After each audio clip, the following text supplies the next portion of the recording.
play. See what we got today.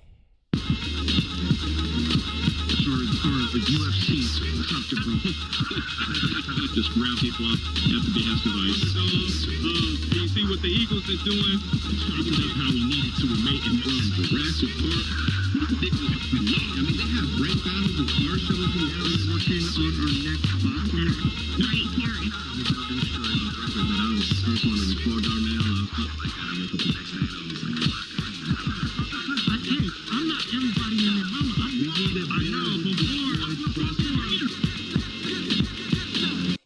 Yes, indeed. That's how we start the show. Build and Destroy. We are back at it again. You already know every Sunday around 5 we get started. We got High Rise, of course. We got May Dolly, of course. And we do have a special guest with us today. Before we get to our special guest, we'll get to it after. Never mind. Josh, jump to our introduction. Okay. Well, today we have a good guest. We're going to have some community information, some going on locally, hyper local to the Hilltop neighborhood, a ways for you all to even get involved, perhaps. We have Jennifer on, who is also just our friend and a Build and Destroy comrade and family member and friend and cool Tacoma person.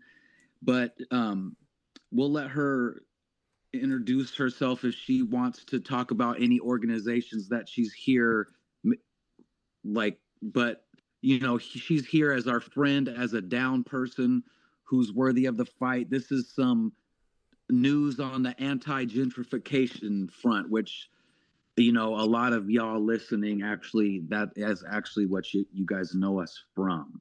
So break it down. What's going on? Thank you for having me. So I've lived in Hilltop for almost 7 years, and I've done some organizing around preserving green space over at Stanley Elementary a few years ago. And from that work, I became part of the Hilltop Action Coalition and the Central Neighborhood Council. I am currently the executive director of HAC and the board chair of the Central Neighborhood Council. A couple years ago, I was asked if I could fill in for the executive director of HAC at the time for a meeting about a proposed Hilltop Business Improvement Area, also known as the Hilltop BIA. If you are on the Hill, you might see the bright yellow signs that say "Hands Off Hilltop, No BIA," that a local business owner has made, paid for, and put up all over the place. And as soon as I started hearing what they were talking about, alarm bells went off. It was a Zoom call full of quite a few people I didn't know, hadn't seen, and some that I did from local organizations and businesses on the Hill and in the city. But they were talking about a private taxation of businesses along the MLK corridor from Division to South 20th, and then that expands. It captures Safeway. It goes down to some parts of Yakima.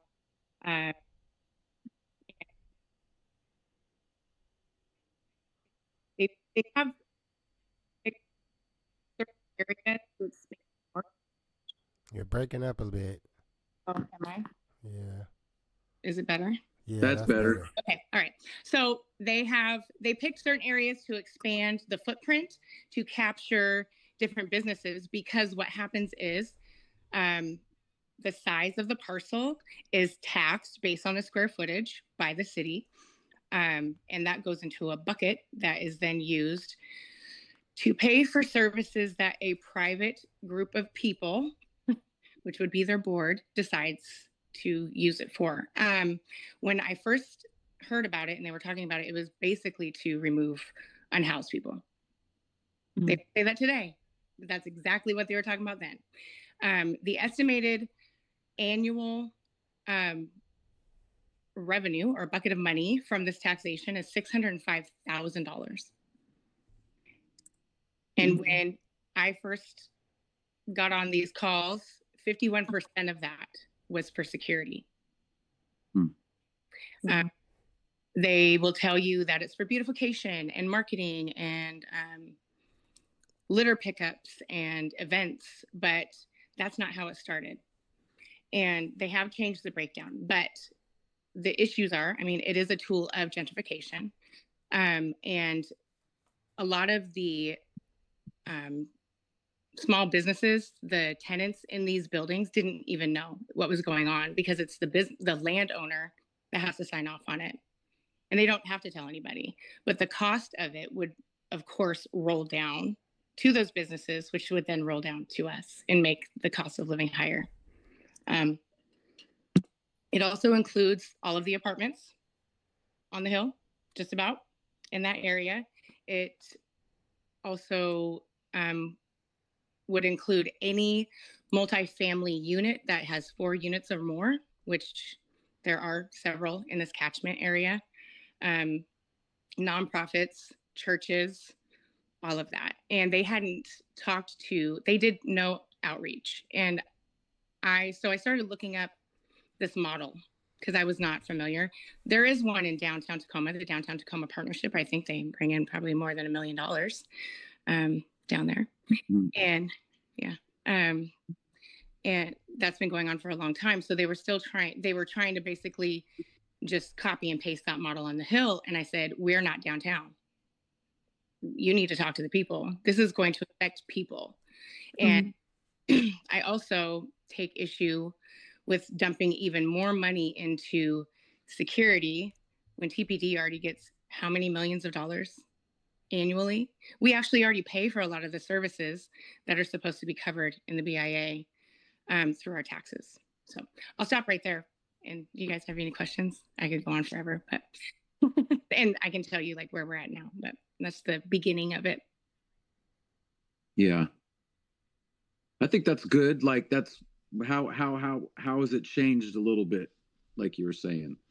So I pressed for more community outreach. I started inviting community members I knew would be interested in hearing what was going on. I made sure like some of the small businesses were aware and showed up to talk about it. I mean, even businesses that are also property owners didn't know about it. And they only need 60% approval from the landowners in the boundary that they drew themselves to pass it at city council. It would be an ordinance, actually. And the hospitals, both TG and St. Joe's, they account for 45% on their own of that needed. That is interesting. Yeah, when I heard that, I about lost my mind because I was like, so this is done. This is a done deal. So we pressed for community meetings. We had one with the firm. So the city of Tacoma is paying a firm to do this work. It's now been postponed 2 years since I jumped on the calls. So it costs a good amount of money. And then we had we had a community meeting without the consultants because there was a feeling that they weren't exactly neutral, that they were kind of steering the narrative. And we took copious notes, hacked it, and turned them over for consideration. And what came from that was dividing up that money differently so it wasn't all going to security. They did also change security to welcoming ambassadors. And I told them, I don't care what their name is. I don't care what you call them. I want to know what their job description says. I want to know what they're expected to do. Because we know how word games go in this type of stuff. And they also expanded the board, which has never been done as long as this firm has been doing BIAs, and they do them all over the country. So they have now expanded it to include community members, nonprofits, residents, like, just people that rent an apartment, and I think 1 or 2 people from religious organizations. So those are all non-ratepayers is what they're called. And that's never been configured like that.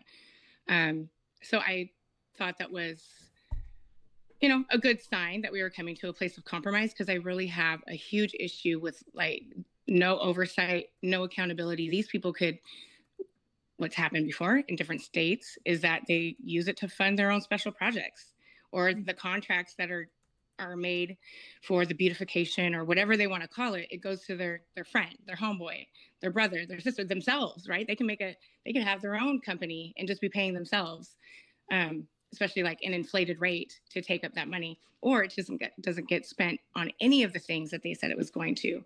And that has happened, or it will go to only serve a certain part of the community, and it's not equitable, and it just further drives that gentrification. So we were kind of working towards hoping for more language, because this is going to be drawn up as a policy and go in front of the council to be passed as an ordinance. And we wanted more language that holds the board of the BIA, if it's ever created, accountable. And we got a lot of pushback on that, because once it's in there, it's in there. Okay. And they wanted things to be flexible so the board could have a say on how things go. And I was like, well, that's what we're worried about, actually. And then, I don't know, I'll just talk about it, I guess. Unfortunately, somebody who is running for city council currently used it as part of their platform in a way that was really dishonest and misleading. They are on the core group for the BIA, one of the founding people, and they said in their voter bio and the pamphlet that they were a city appointed leader of the Hilltop BIA, and that they were able to have everybody come together and agree. Those things are completely false.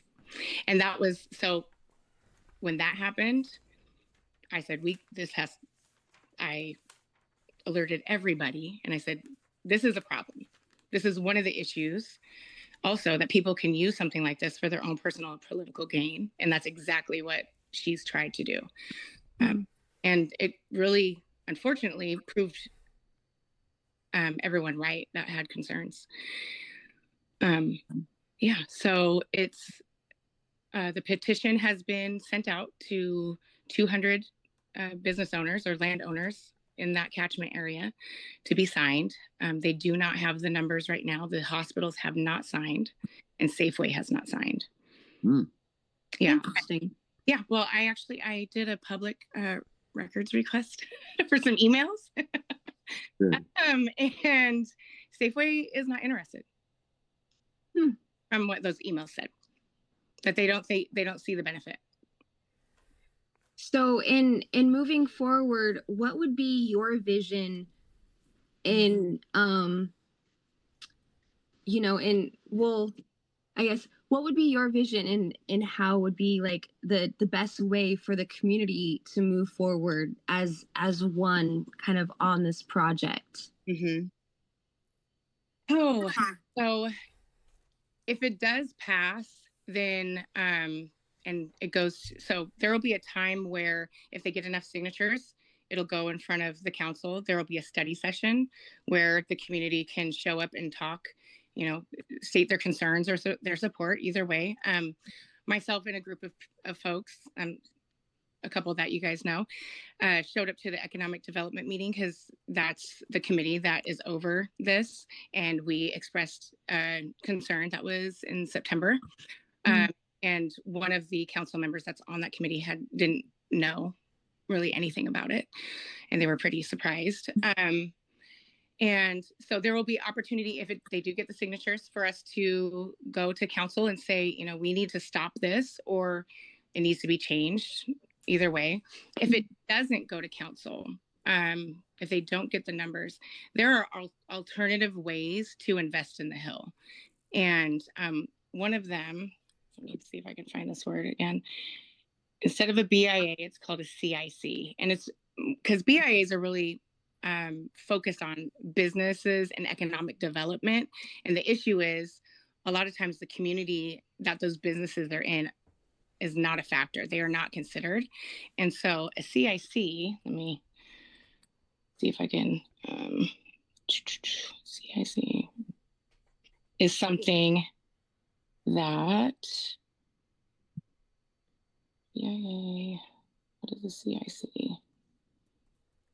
Oh no, it's going to give me 500 things. Of course. Well, it's a community-based model to bring money in, but it is focused more on serving everybody, the businesses and the community. The reason why people like BIAs is because it's a taxation that the city does once it's an ordinance. And so it's guaranteed funding, and I think 6 years. And it also the rates increase based on property value, and the board can actually ask for an increase if they feel like it's time. The CIC is not something that can be done that way, but I believe that there's other models that would benefit everybody. Yeah. And just maybe one last question, just since we don't have any of those, we don't have any of those awesome community models in place just yet, is as far as getting the knowledge out there to the other businesses and to the community, is there anything that you like I said, recommend moving forward, or anything that, the community should be doing in trying to, notify our council members or certain people, certain businesses that we're interested in? Should we be trying to, contact them or sway them any certain way? Or do you suggest anything as far as just a basic community member that could try to get involved? So if you know a small business owner on the Hill, on the MLK corridor from Division to South 20th, or if you even know a tenant that's living in an apartment or a multifamily unit that's 4 or more, make sure that they know, because this is going to impact them. One small business owner, because she owns her own lot, I think it's $2,000 every 6 months that she has to pay into this thing. Yeah, it's not change. And that's the lady that's been putting those signs up. And the issue she has is that she doesn't see the value, but also you can't opt out. If 60% of the businesses say yes, you also have to pay in, whether you want to.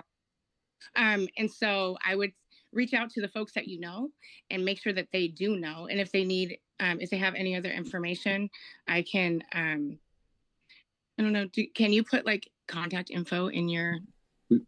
We can put it in the comments. We have like under the video, so it'll be up there when people watch it. Yeah, so like my hack email, and we also have a Facebook page that I can put information out. You can text it to me. Yep, I'll text it to you. Yeah, so they can contact me. I have all the historical information, and I can, organize. And also reaching out to Jamaica Scott, Olga Diaz, Kiara Daniels, and Joe Bushnell are the council members that are on the Economic Development Committee. And so those would be the council members that know about it already and that would be willing to listen. I know that all of them are kind of waiting to see what's going to happen with the petition. Well, look, I got a few questions. Yeah, what's up? You answered some of them while you were speaking, but so that 2,000 every 6 months, would you call that maybe an average? Is this a large business owner or a small business owner? One building. And okay, so that's $4,000 a year. Correct. For one business. And do we know how wide the corridor is? Like it clearly gets up to Safeway, so that's past M Street. I can also send a link. The consulting firm finally put up a page for it because people were like, we want the information out so the public can see it. So they recently put up a page, but let me I can send that as well because it will show the boundary. And this is the consulting firm for this board. Well, It's the consulting firm that the city has contracted with, and they actually do a lot of work with the city and various different things. But yes, they typically would help the city create the board, but because of all of the pushback and pressure, they told me about a month ago that if this goes to council and passes, they're done. They're done. So they usually stay on for another year, but they're not going to. Okay. Mm-hmm. So, yeah, I can send, and this has, a lot of information on it as well, but mind you, it is via the consultant that does this and gets paid to do this. So, so it goes down to, so we covered, Safeway. It also goes, so South L and MLK, and then there's like a little bit of Yakima on the from 15th to South 20th that it covers. And I'm assuming that's because there's apartments there. Mm-hmm. Mm-hmm. Yep. So it's not just a straight square. And a school. It's a puzzle piece. It's cool, but A college. Yeah. So any city buildings won't get taxed because they're take money from themselves, I believe. Yep. Mm-hmm. And then, is that THA?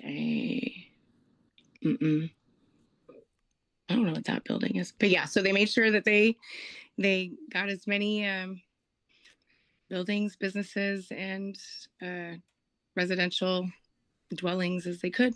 Mm-hmm. That's how they do it. Do you know when the next kind of meeting for any of these groups is going to be? They actually said they don't think they're going to have another one until they have something to share. And I've been kind of checking in every couple of weeks, asking for numbers, and they've not been giving them to me. So I asked a couple council members if they could reach out and ask instead.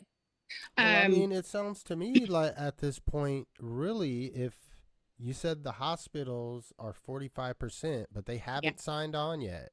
Haven't signed. They have not signed on. And I'm sure Safeway has to be at least like a 5% just based on, at their lot size. Mm-hmm. And probably revenue or so. I don't know. Yeah. They said they have a verbal commitment from the hospitals, but they wanted to go over the cost line by line. And I mean, we know this, the state of funds and, cutting services and Medicaid, that affects the hospitals too.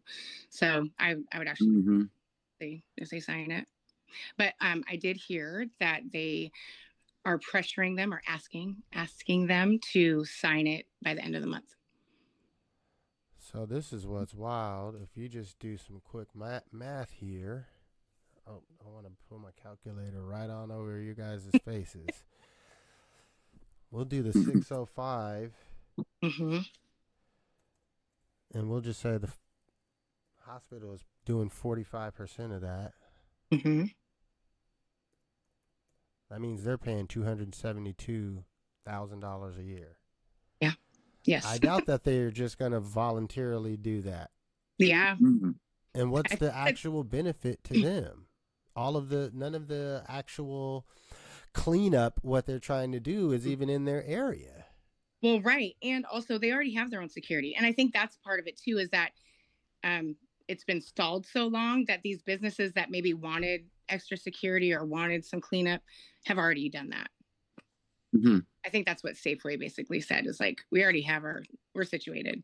We don't see this benefiting us. I think. Oh man, Safeway's probably been like, bro, we've been freaking securing our asses off for the last 20 years. Never. Now you want us to pay some extra money for everyone else? Never getting any help from the city, paying just some poor kid to work security at, and now you want you want to get taxed, like now you want to charge more for something that probably won't change anything. Yeah. Well, that's on top of, I mean, taxes are at their highest, I mean, businesses still pay property tax. Yes. And they also pay tax to the city as a business. Yes. And very high. I think I heard a number that like the business licensing and taxes like have gone through the roof over the last several years. So yeah. I wouldn't be honest if Safeway is not being subsidized by by the owner. Like, he probably or she owns other businesses, and because that could easily be a store that closes out, and that would be terrible for the neighborhood. So that for would be them so terrible. Yes. yeah, yeah, you're not about to stiff me. You're not about to stiff me for some money, though. Right. to right. the But then city. it would drive up cost, you know, just like everything else. So, yep. That's wild. Well, And then after I guess maybe the end of the month, if you know nothing happens or something happens, then we kind of pivot and decide what to do. And if it doesn't happen, I'm really interested in looking at different avenues, because basically like the cleanups right now, hack and the CNC, me, I guess. I do a lot of those in the neighborhood. And then like the tree lighting that is going to happen in December, hack's paying for that. The CNC puts in money here and there. So we're, those couple of orgs already pay for that. What's the CNC? The Central Neighborhood Council that I'm also on. Is the trees at the Tupac building? Cool. Yeah, and the wreaths and everything that putting up. Yeah. Great. And so that is like that would be one of the benefit is having consistent funds to fund those types of things that are actually good for the community, and not have to depend on grants, because that's how we do it, and donations and all of that stuff. But I'm not willing to support it knowing that it'll have a negative impact more than anything else. Yeah. Mm-hmm. So thank you for keeping your eye on that. Yeah, feels like a part-time job. Look, it's a lot, in all honesty. I mean, it's really, it seems like an opportunity to cut this ahead of time, especially if the hospital and Safeway really don't want it, but they're, maybe being pressured by the city, just to, if there's some way from the community just to show, first and foremost, we ain't with this, and we are supporting Safeway and the hospital, to say, fuck no. Yeah, right. We got your back. We don't want this either. You guys have both been a part of this community for decades. People have their complaints about both Safeway or the hospital, but we wouldn't. I don't think anyone is mad at having those institutions in the neighborhood at this point. Yeah, I don't think so either. Yeah. So. Mm-hmm. Yeah, I know that.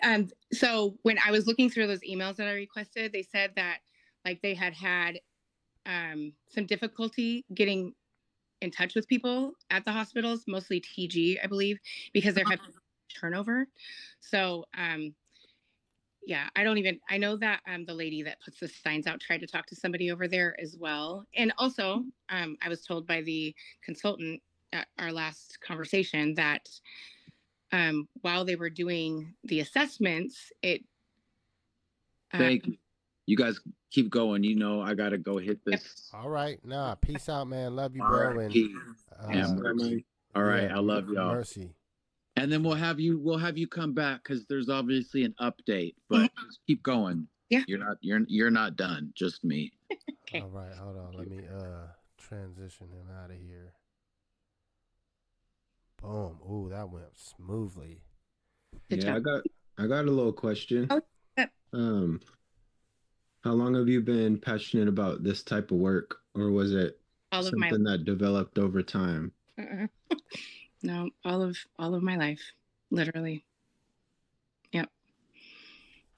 Mm-hmm. Like since I can remember when I was 8. I don't know. I guess we can start there. Yeah. Yep.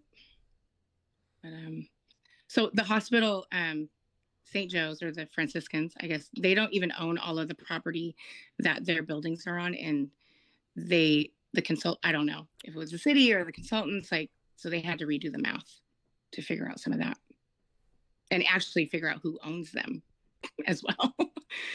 Because just because they're not owned by the hospital doesn't mean they don't get taxed. They just have to reach out to the owner of the actual. That's the wildest part to me, is that you're asking the landowners, but they're not actually paying the tax. The businesses on the land are paying the tax. The landowners do pay it, but they're going to, they're going to just up the rent. So yeah. The landowners pay it. They sign off on it. They pay it, but they're going to make sure they get that back. Well, which ones of those who out of those are just agreeing to this? Because to me, that isn't really beneficial as the landowner to have to raise your stuff, because the city is charging you another tax on your property. Well, here's the thing, though. They don't live here. They don't care. Yeah. And the landowner that, say, owns Safeway or the St. Joe's complex or TG, they don't live here. So having to, and they got money, I don't know, but if they're saying, oh, hey, we'll get you security so you don't have to deal with this or deal with that, or, okay, sure. Because they're just going to charge other people to get that back. And they don't care if it impacts anybody else. And that goes for a lot of the buildings on the hill. The owners of the bigger sized lots don't live here. It's the smaller ones that, like Quickie 2, I believe, owns their lot. And I think they have a no BIA sign in their window or something. So they're not with it. Yep. So so you said which person is actually doing the outreach to these businesses and getting them to adopt the signs and things like that? Are you doing that yourself? No, Annika is her name. She owns an acupuncture clinic over towards Division.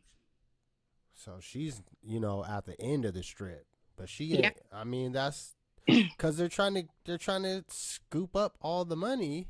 Oh, yeah. And do whatever. I mean, taking it down to Division is wild. It's wild. Yes, it is wild. Yeah. And she didn't know about it until she got the petition in the mail 2 months ago. And then she was like, what is going on? And so she typed up some letters and, gave them to as many small business owners as she could. She got one for residents and tenants, letting them know that this could increase their rent, all that. So she's her own campaign. Hey, well, shout out to her. I mean, shout out to her. For sure. Because, it just seems like for it to start from this so-called board, like that. Well, so it was, and should I just say the names of who wanted it? I mean, this show is all about airing out. if you want to, that's on you. Brendan Nelson, David Combs, Jessica Johnston. Yep. The sad part. I believe Brendan that went to the city, and then the city started reaching out to people or asking them if they wanted to be part of the core group that would then come up with all the rules and the board and all of that. And that's where I believe David and Jessica came in, but they were the proponents for it for a long time. Now Brendan's not even part of the process, but yeah. Listen, I could understand David Combs. Mm-hmm. His shirt business is right there. Not anymore. Well, I'm sure he's had a bit of experience in that area. So I can put it through my head why that made sense to him as a person. Yeah. Well, but he's not from Hilltop though, and he's not a resident. And I think that he actually had good intentions because he did see it as a way to invest funds from the businesses into the Hill, not just for security purposes, even though security was one of his reasons as well. But yeah. I mean, 51%. 51%. That's more than half for a reason. Oh, man. I was blown away. That's the majority of what we're doing this for. This is the point. Everything else is extra. Yes, everything else is just to get you to sign up, really, to make it not seem so. That is all for this. Displacement driven, and that's been my biggest argument. If $300,000, 51% of it, could solve the homelessness issue on the Hill or in any neighborhood, that would have been done 20 times over already. We know that that's not, all they do is move them around. They don't offer resources. They are not opening beds. They're not going to pay Nativity House to open their day shelter again. They don't have nothing.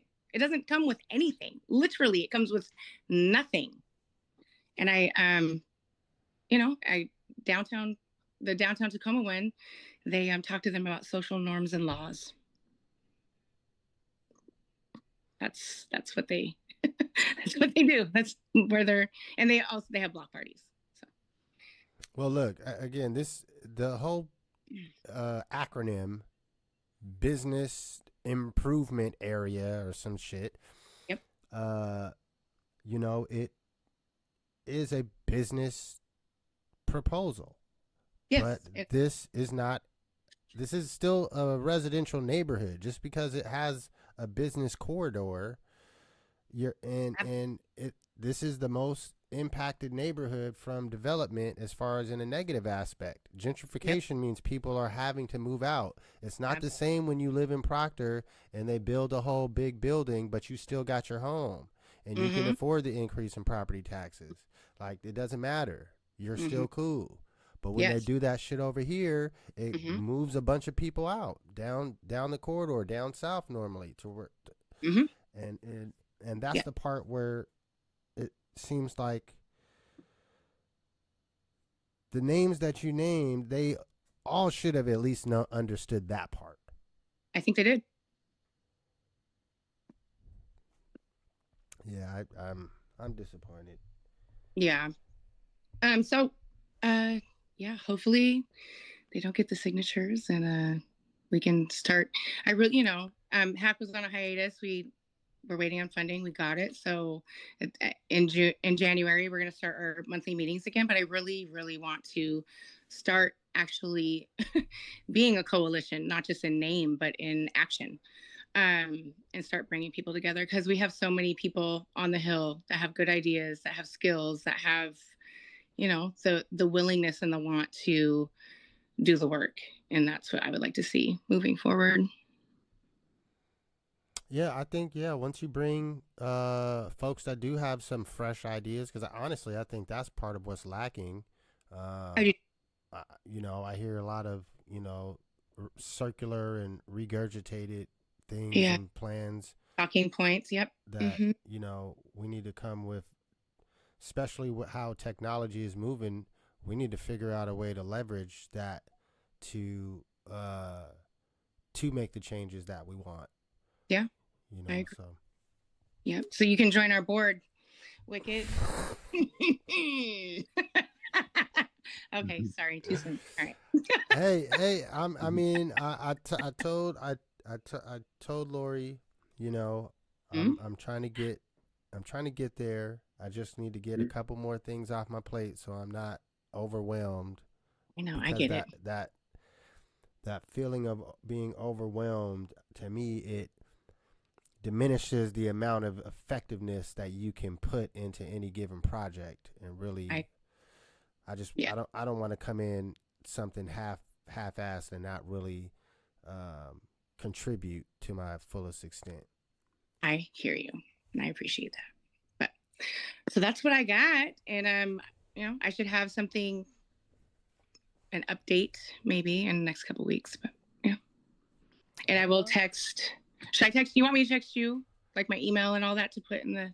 Yeah. You can send me the info, because I can put it in the comment and in the description. In the description as well.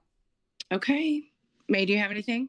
Any other questions? Yeah. Just, do you have any socials or any kind of sites that you want to throw out for the peoples?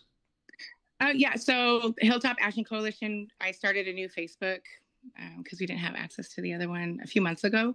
So that would be the one that has like the most recent posts on it. We also have an Instagram, and I will post updates on there. I do have a couple like blurbs about the BIA.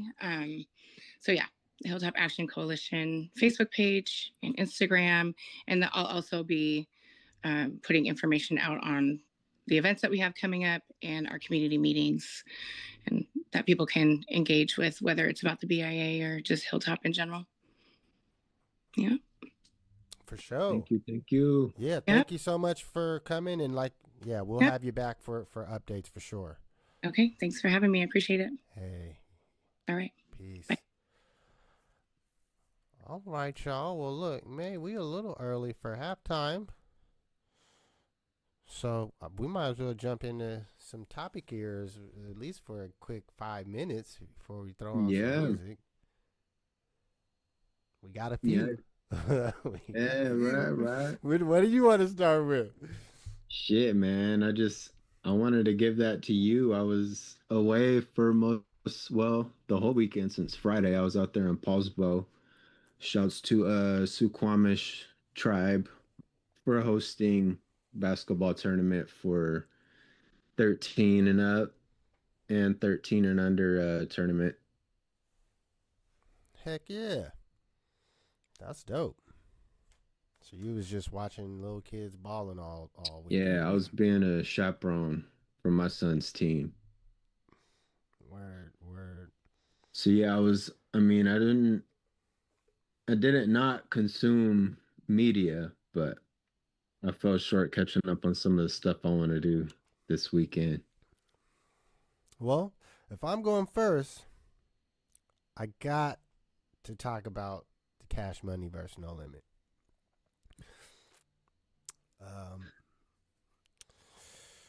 Man, it was a very uniquely, even if we were looking at it from the versus aspect, which one was better. Did it feel like a celebration? That part it did. Yeah. There's only one baby. He's the only part of it that made it not feel like a celebration. This nigga baby just. So that's one of I got a few primary points and then a little bit about some of the artists and just small words on the artists. So some of my primary points was this made me look and realize the difference in leadership and running a company and brand. And Master P versus Baby in brand and leadership style is very different. Mm-hmm. And you could see that Master P's leadership comes from a unity. We can come together on the same team, on the same shit from a leadership aspect. Master P sends the call out. He said, everyone throw on your fatigues. He said that just in a podcast interview like he was just cracking a joke. And everyone had fatigues on. Everybody had it in their closet the whole time. So that was one thing. And so Master P and the leadership and the unity. So kind of just a play on that unity is you saw Cash Money. Now when you see it on stage, you realize that it was really just the Hot Boys. Like there was nothing else. The Big Timers is the producer and the CEO. That's still the company. Yeah. Like that's you really only had. So you No Limit just had way more clips. Well, not just that. Your core group, all of them are not in jail. They're all free, but they didn't all come. Your core primary product, the Hot Boys, your biggest product, Lil Wayne. So they couldn't even assemble. That's what I'm saying. That speaks to the leadership, the unity that the unity that was bred from their time under Baby's tutelage. No formations. Your whole crew is discombobulated. So that was two stark differences. The rest really was just. It actually was fairly evenly matched. I think when I was watching it, I was definitely hyped. I didn't. Were you proud of Snoop? Were you proud to see him? Yo, that's Represent, part of yeah. that's part of the formation and tutelage. Cause Snoop Yeah. always gives props to P. Uh-huh. He always gives props to him, and you can see that type of leadership in Snoop, to where he's been on the other Yeah. side. Yeah. He has been with the Suge Knight, which is akin to the Baby. Even though Baby is a different level of Suge Knight. Suge Knight, what his famous speech is, if you don't want someone all in your videos, dancing in the like that was Baby. He became his own artist on his own label. Suge Knight would have never did that shit. He was he was on some business. Master P taught Snoop how to get wealth on a whole different level than any of those label mates or those music buddies. Dude, that was so unexpected as I'm watching this shit. Like, first of all, in my head, if you're going to bring out Snoop, you would let him just rock out on one of his own joints. But they did it so cold. It was a song on the underbelly. On the lower tier of the No Limit, pecking order. Yeah. But it was a song that everyone knew. Everyone knew Down for My Niggas. Oh, absolutely. Like, that was hard. And Snoop did his thing. He started off with a little bit of beat. It was like they didn't even have the instrumental. So the DJ tried to scratch up a beat for like 5 seconds. Then he had to just let him go a cappella. Because he didn't want to fuck it up. No, I'm saying I was paying attention. So that even brings me to another point, is about the use of the backing track versus just the instrumental. Mm-hmm. Backing track was 80% of the entire show, which was upsetting to see. So as an overall show production, you get negative marks for that.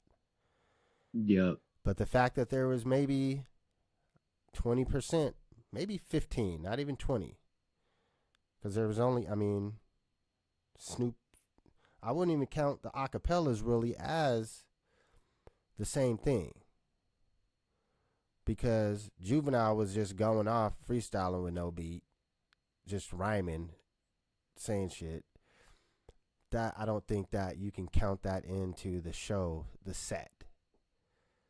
Snoop's, I would give him more credit for, because he was actually rapping his fucking verse. That shit made Snoop look hella professional.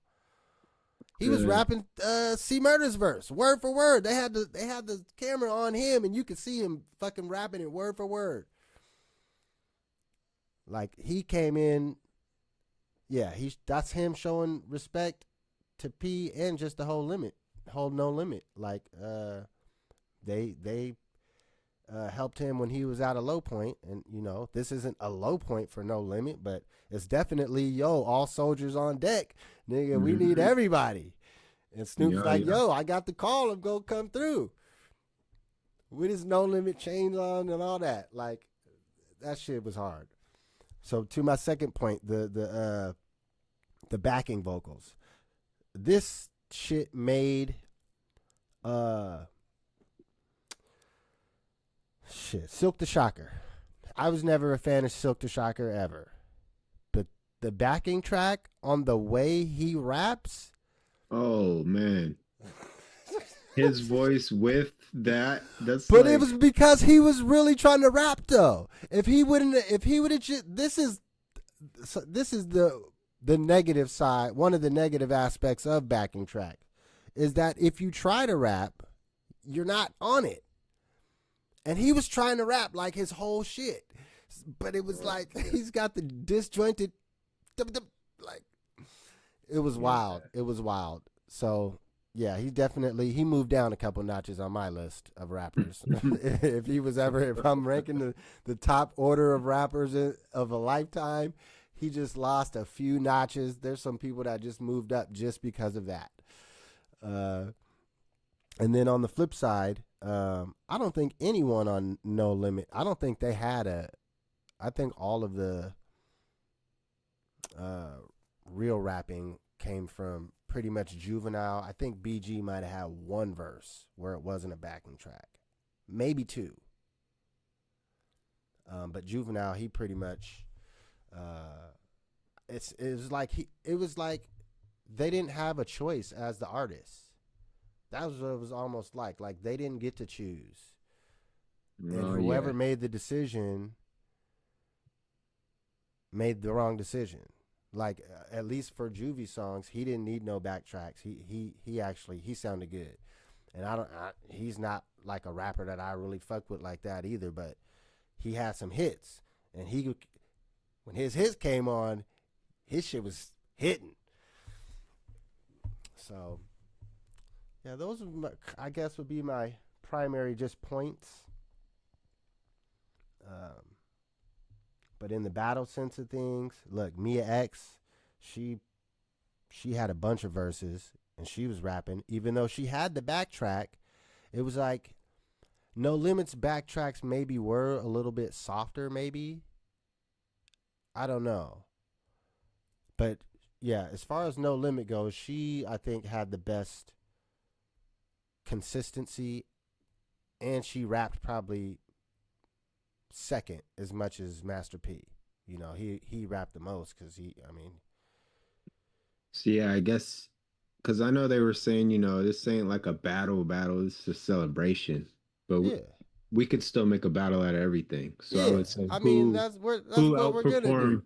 Yeah, like who outperformed each other? Like so, who performance wise, who looked more tired? Oh, performance wise, No Limit looked way more sharper. Yeah, even Master P, he had his traditional like slow jog in place, slow bounce in place the whole time. Cool. Like Mia X had her little swing, the hands on the hip type, like she has her own little moves and bops.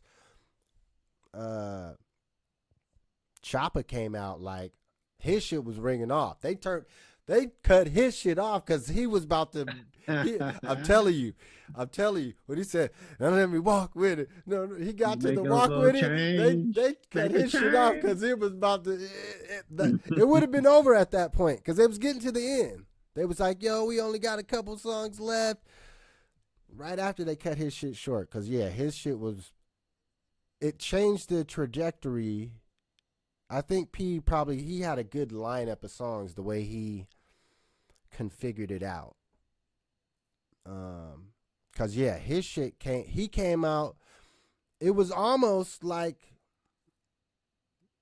how the Locks did when they was like, these niggas don't fuck with no bitches. And they was like, what do you mean we ain't got no ladies? Then they just went through like 5 songs real quick with Mariah Carey and like that was like they came with Hot Girl. Okay. And that might have been one of the songs where BG didn't have his backing vocals, to where he did well on the one that he didn't. But you could hear him, kind of talking, interacting after the songs, like, yeah, what you guys got with that for that? You guys don't got nothing for that. Boy. And then you just hear the like, Chopper style came on, and he had energy, boy. He got the crowd was hyped. Like I think probably was a big, good. It was like in a boxing match, like a good counter punch. Oh, you want to try to hit me with, the lady song? Like we don't got none of those. Come on now. And bow. So, Manny Fresh, I liked him. He looked like, to me, he looked like he had the most fun. Manny Fresh. He looked like he didn't give a fuck about none of Cash Money beef. He didn't care that Lil Wayne wasn't there. He didn't care that Baby was talking shit. He didn't care about nothing. He was just having fun.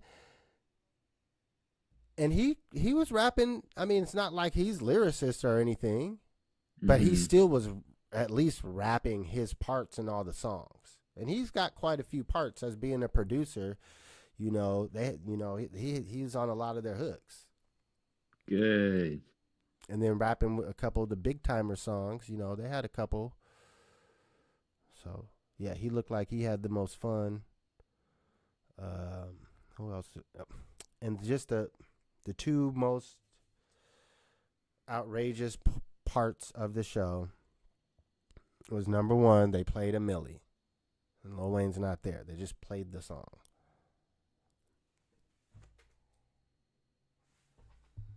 That was one of those come on my nigga point. That was a come on my nigga moment. Like, come on my nigga. Yeah. And it was towards the end where like these is your last, like, okay, we're saying it's a celebration, but come on now, you know we only got 2 songs left. We can't fucking play a song. We gotta hit it with some heat. You guys don't got nothing else left. You guys are that tired. Come on, man. And then yeah, the other disappointing point was just from Baby. You know, at the end, he took the time after Master P. So first in the very not in the very beginning, in some of the few first songs, maybe after 3 or 4 songs, he comes on like, I just gotta say, I was the first motherfucker that was stunting. First nigga with diamonds in his teeth and first nigga with tats on his face. Like, okay. You made looking goofy a trend. Thank you. Now this is the character of the black rapper gangster profile that you would see on Boondocks. Nigga, you're gangstalicious. Like, what are we talking about? Yeah, like he created a whole a meme type. And you're proud of it. Yeah, So, Master P, like, he taught us that we could make stuff that we didn't know we could make. Like, he was the first dude, like, yo, we're making our own CD. We're making our own CD. Now we're making our own cereals, our own breakfast products, like chips, grains. rap snacks. Homie got a farm, and he taught Snoop how to get a farm. And yeah, that dude, Master P, he's who we think everybody else is in this rap game, like a true boss and true independent. He might be the pinnacle, you know, of what we have to offer from hip hop, as far as talking about integrity and doing it yourself. And I don't know how long he's been in the game, but as long as I've known him, he has been he invests on his own into himself.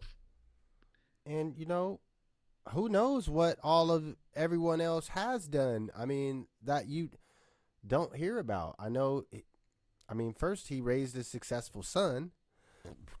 Romeo was successful as a kid. He made him a star essentially. Uh-huh.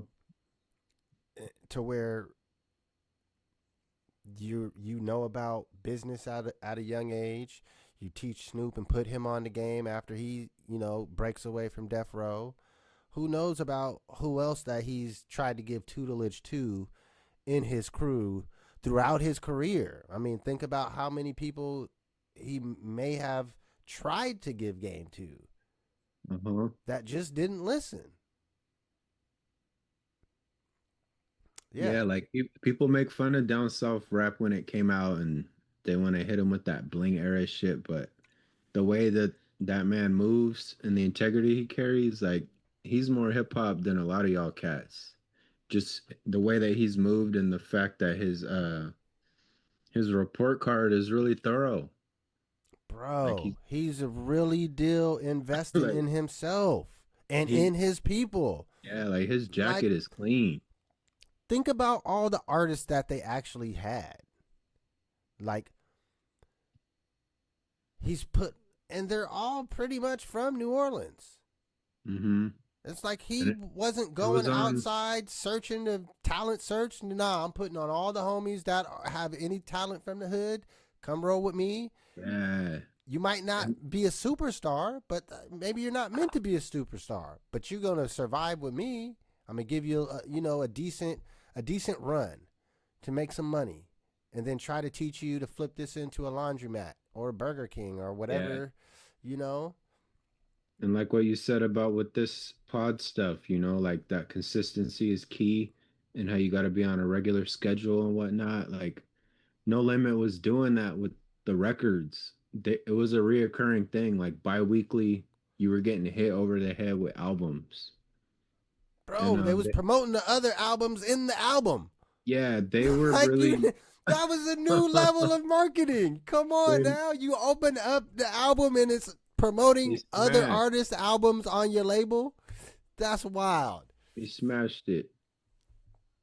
Nah, he's actually I mean, that's a creative thing. He's a genius and ahead of his time. You got to think about it. Part of what helped him get out of the South was investing the money that they made in the music into the movies and making his own movie. I Got the Hookup is what took them out of the South. I don't care what nobody says. Because that tape, because it was back when there was no DVDs. That shit was on tape. That tape went everywhere. Yeah. To where, and it was a good movie. It's one of the earlier, what we call hood movies. Yeah. Like, and it was a South hood movie, but he was smart enough to hire real actors. A.J. Johnson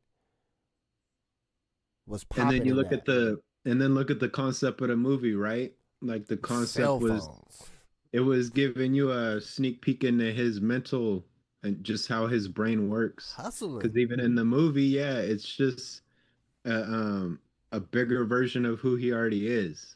Like, all right, now I'm trying to have a cell service. Now I'm trying to it's just upward movement, upward spirals. But you gotta, I think, he actually, like you said, he represents probably the best kind of trajectory that we have.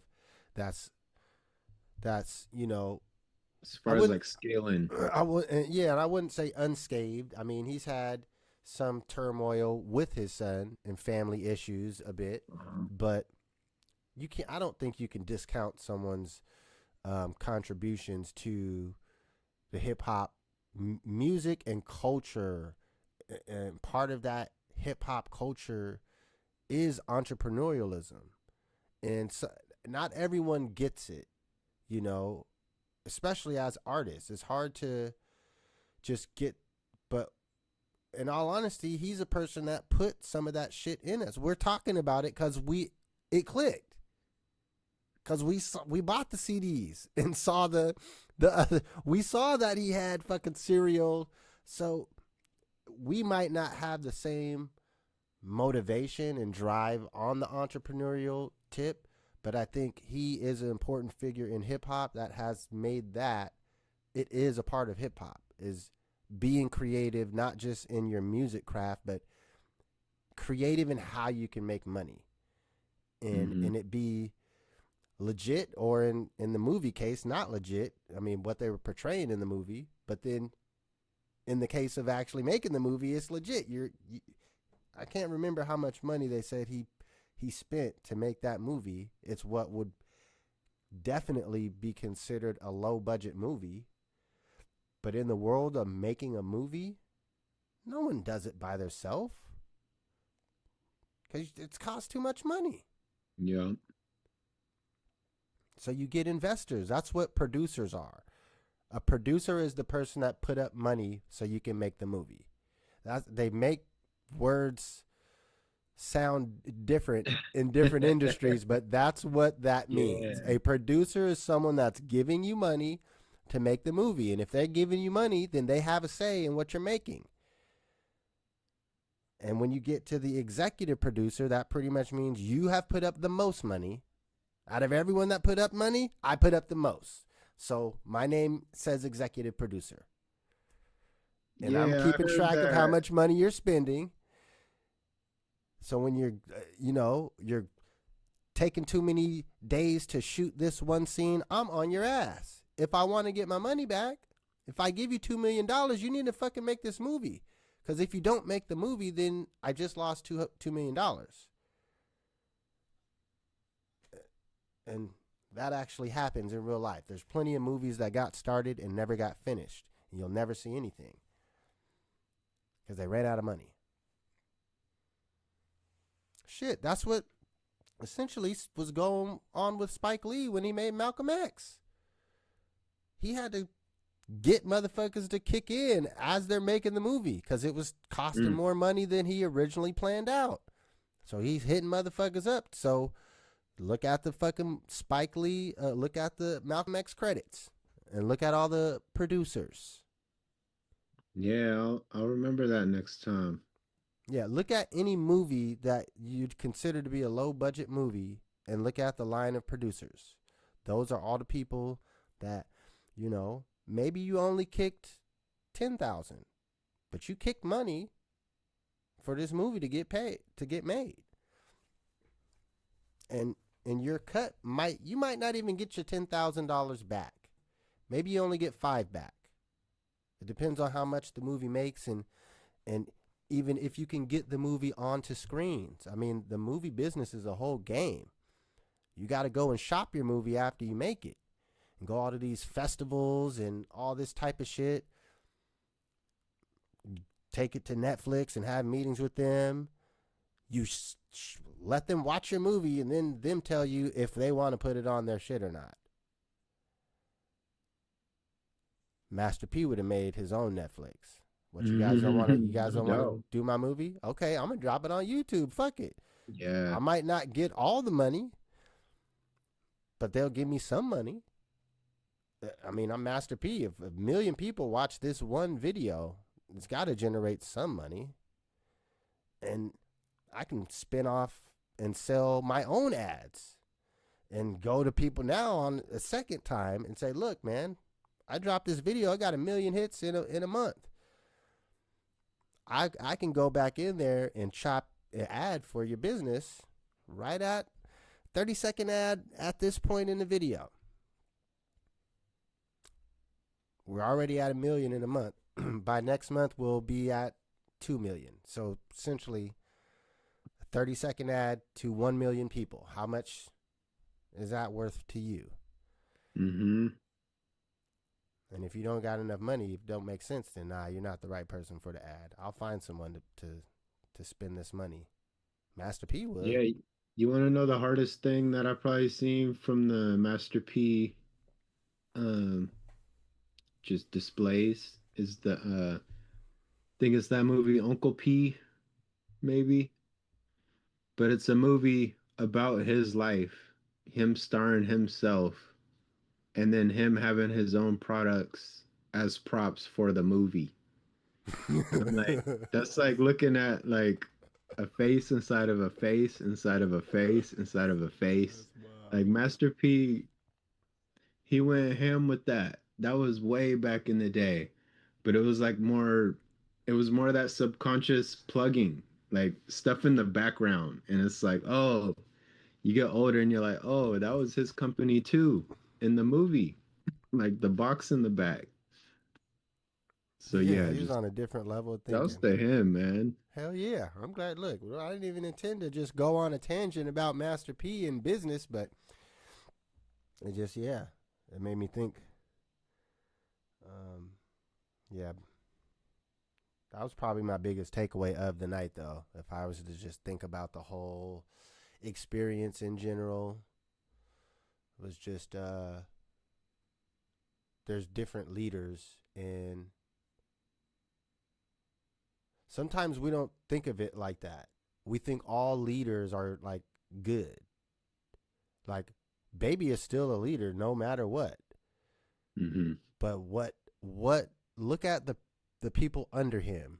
They and they their reflect dysfunction. his they reflect his leadership. Yeah. And even continuing forward, the people that are willing to deal with him. because he's brought up NBA YoungBoy, I think like 2 or 3 times, definitely at the end, because he's working with him in some capacity, which I don't know, but it's of course a young kid that grew up on the image or the meme that you created. This is a young kid living your meme. He became your meme. Yep. Of course you should. It makes perfect sense for you to interact with him. But to me, it's not a good look. That's the part that I think. Yeah, optics, right? Well, I think part of our culture doesn't get that. I think a lot of black folks acknowledge and think that that part is like desirable. Like it looks cool for him to behave in this manner. Like you're disrespecting your own artist that's not even there at the end of the show that he didn't get to perform at, unprovoked. Like, didn't nobody ask you about Turk and you just started talking about him? I'm not a fucking Turk fan. Actually, no, I take that back. I'm a fan of him on Beehive Radio. I fucks with that podcast, and he's a constant guest, and I do like him from that perspective. But like, it doesn't matter who it was. Like they're not there. No one asked you to say no shit. Why are you gonna say something negative about your artist? It's not even like it's like that level of dysfunction to where people think that that's okay. And people watch that versus there's little kids that watch that, and especially the New Orleans crowd, because it's their 2 flagship labels. I mean, we're from fucking Tacoma or the Puget Sound area, the whole Washington state. We don't have really a flagship label. The last was like Mix-a-Lot Records, and I mean, he only put out his own records. It's not really a. We got Sub Pop, Yeah, which is like alternative yeah. bass. But to have 2 and they're all repping your folks, like this is the perfect time.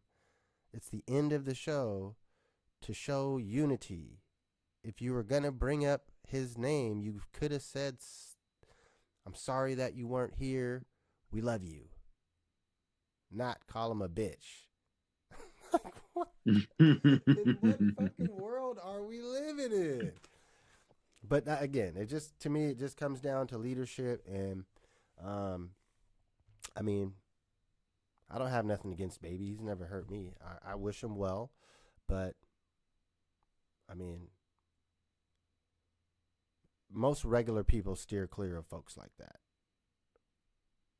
And if you're dealing with folks like that, that means you're inviting negativity into your life. And some people don't care about that. Like they operate just fine with lots of negative shit going on. But that's not me. I don't think most people like that. But I could be wrong. The world is definitely crazy. It is, because how did you get Tony Braxton? First things first. I heard she was up there twerking, and I must have missed that part. I must have missed that part. I seen a lady that kept going and grabbing his arm. I'd seen that, but it was like there's just this lady that is all up on this dude's arm, and he's constantly. This nigga was stood with his back to the audience like 50% of the show. He's looking at the DJ or looking at whatever person is behind him. Yeah. I don't know. I guess this is a perfect segue since we got plenty other actual topics. We was going deep on that. Let me go. I got music already pulled up. We'll go boom, boom, boom. All right, folks, we're heading into our halftime break. You already know how we do. It's the Build and Destroy show. We'll be back in, I think this is 10 minutes and like 20 seconds. Not sure. 10. Look, now I can't do the math in my head while I'm on the spot. Well, it's playing.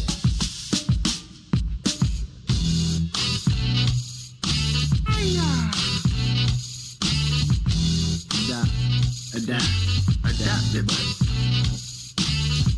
My crew, we gets down to business, and after the mission is finished, we kicks it. My crew, we get down to business, and after the mission is finished, we kicks it. We kicks it. We kicks it. My crew, we gets down to business, and after the mission is finished, we kicks it. In every cell, the atoms revolve around the nucleus, like the planets revolve around the sun. On me, you can come and get some. Oh, my knee pod me hum. My tongue is a gun. I'm about to let off one, let off some, let off on someone. My actual facts produce factual acts. My spats fracture your backs. Wax have no counterattacks. Oh me, oh my. This guy ionize on my modus operandi. 365 times infinite. On your dean, or use a god on the job. Shake a 10 like you God, sham God. Any mush-mouth MC get hit with a plus degree. Purpose plus desire equals 33.3 times infinity. Infinite creativity. You spit it acidic, you a reptilian lizard. Every line I rhyme is alkaline. God cipher divine, or when I go for mines. Rhymes by the oodles, aiming at your noodles. Third eye never blurry, saw the hypocrisy of the reverend hella early. Had me feeling 7:30, behold my skull flow cold just like it snowed. And I revolve around the table of blunt plasters, waking up the blue dreams. My fools be faking moves like green screens.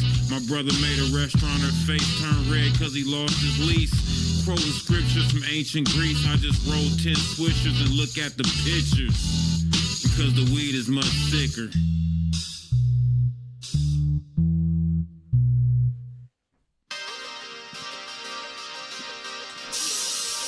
Yeah. Motherfucking beat. This intro to the beat. It's hella hard to catch. It's my time to rap. It's coming up soon. We bang, cause America's a gang. We bang, cause America's a gang. We bang, cause America's a gang. America's a gang. America's a gang. We bang, cause America's a gang. We bang, cause America's a gang. We bang, cause America's a gang. America's a gang. America's a gang. Beneficial since it's beneficial. The pen is fickle, the interest is hidden in the temples. In the past I was battle-minded and flipping insults. Fragile times, don't forget conflictions, forbidden info. I'm castle building with the class of children. Sticking out rather than blending in with mass civilians. Outmatched by the feelings of disastrous villains. Doubt had me in shackles, needing an act for healing. I'm grounded but I give dap to the ceiling. A host of parasites in a manufactured pavilion. Being daft is attractive fulfillment. You're being brash while I'm actually chilling. I personify verses beyond your eyes. The philosophical prophet is optimized. You compromise the earth like 5G. Why me? I'm in a state of mind, the rhymes feed. Yeah. We bang, cause America's a gang. We bang, cause America's a gang. We bang, cause America's a gang. America's a gang. America's a gang. We bang, cause America's a gang. We bang, cause America's a gang.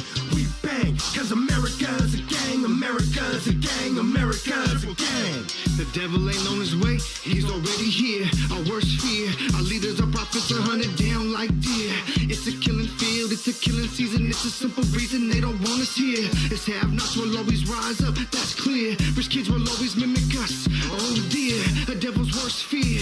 I can sell some fire to the devil, sell freedom for all. To a southern rebel, they ain't on a level, slow it down a notch. Playing with these devils, chalk lines, hopscotch. Staying with these troubles, a rock lies us in the box. Jail cells and sidewalks, we stuck on their block.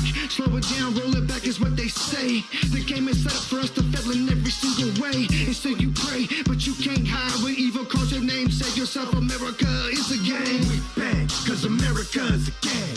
We bang, cause America's a gang. We bang, cause America's a gang. America's a gang. America's a gang. We bang, cause America's a gang. We bang, cause America's a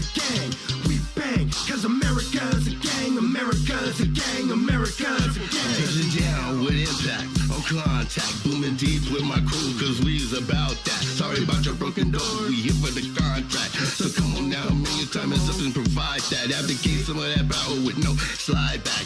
And keep it off so it won't be no combat. But if you wanna bring the heat, then cool, we got that. Only cause you clap first, this the clap back. And when these things go burst, rat-a-tat-a-tat-tat. I'm from the backpack, my soldiers stay strapped. We only came here for the big payback. They kidnapped us, backlashed us, straight strapped us, low down, dirty bastards. Now I'm the one here with the ropes for the hanging, doing our thing.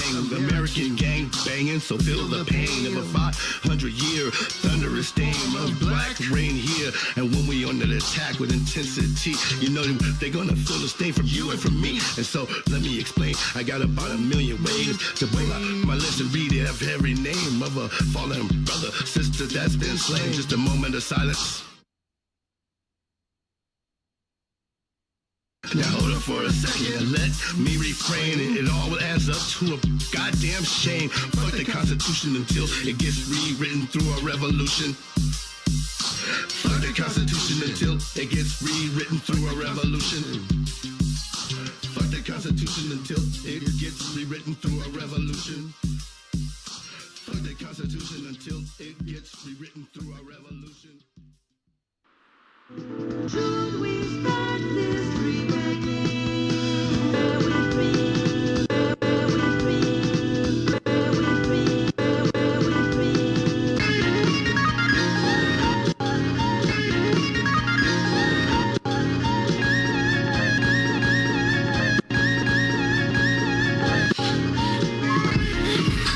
Everyone that got the stove open, hoping hard times make my venom more potent. A 40 ounce of OD and some E40 for breakfast. At 8 o'clock in the morning I'm stressing, going skiing to alleviate depression. The pressure so intense, need some relief to cure the headache. The blessing came when I started getting my shit together. The after school special brought my clique together. We mash, research, strategize, execute, build and destroy, period, point, decimal. Gentrification to a candidate for election, kept housing in Hilltop sub-area section 2.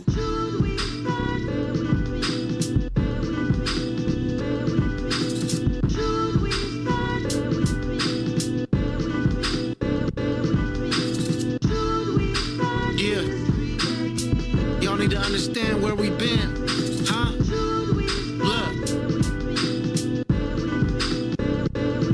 Look, if I wanna say fuck the police, I can say that.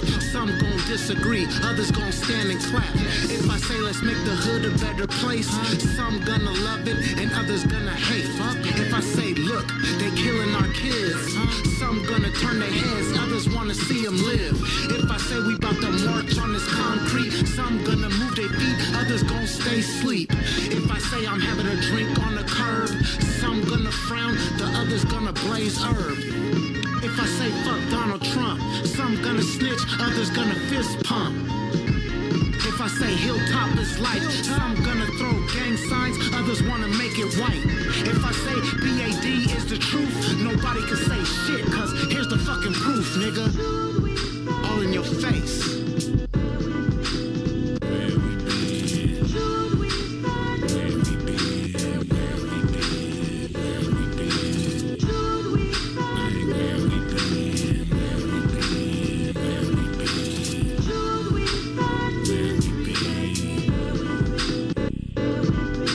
Asking where we been as my beat machine lights up. We still fighting for our rifles. Cadences pop like rifles. Also reaching out to the idle ghost approaching nightfall. Spiritual warfare, tension in the air. Singing the night calls out a lullaby. The bright-eyed, bushy-tailed worm catchers. I've been toiling in the midnight oil flicker, learning better, curving all these twirling critters with written futures, building computers, disappointing my human friends. Cause I've been in the wind on the run, scoring like an all-points bulletin. Skeptics say I'm full of phlegm, not aware I'm anti-Motrin. So sick with this ankle-length Doc Martin when we kicking shit. Crops from the doc's garden, filling up the switch. We split like profits and proceeds, stress amongst the fam. Catch me in the Wells Fargo doing the shmoney dance. When it was landing my cargoes, we did the running man. Arrivederci, Pete, we see you in the promised land.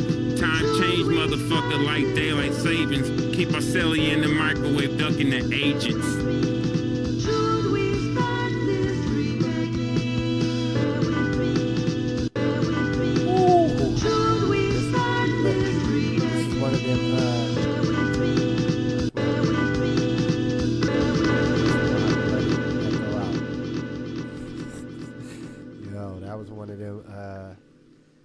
one of them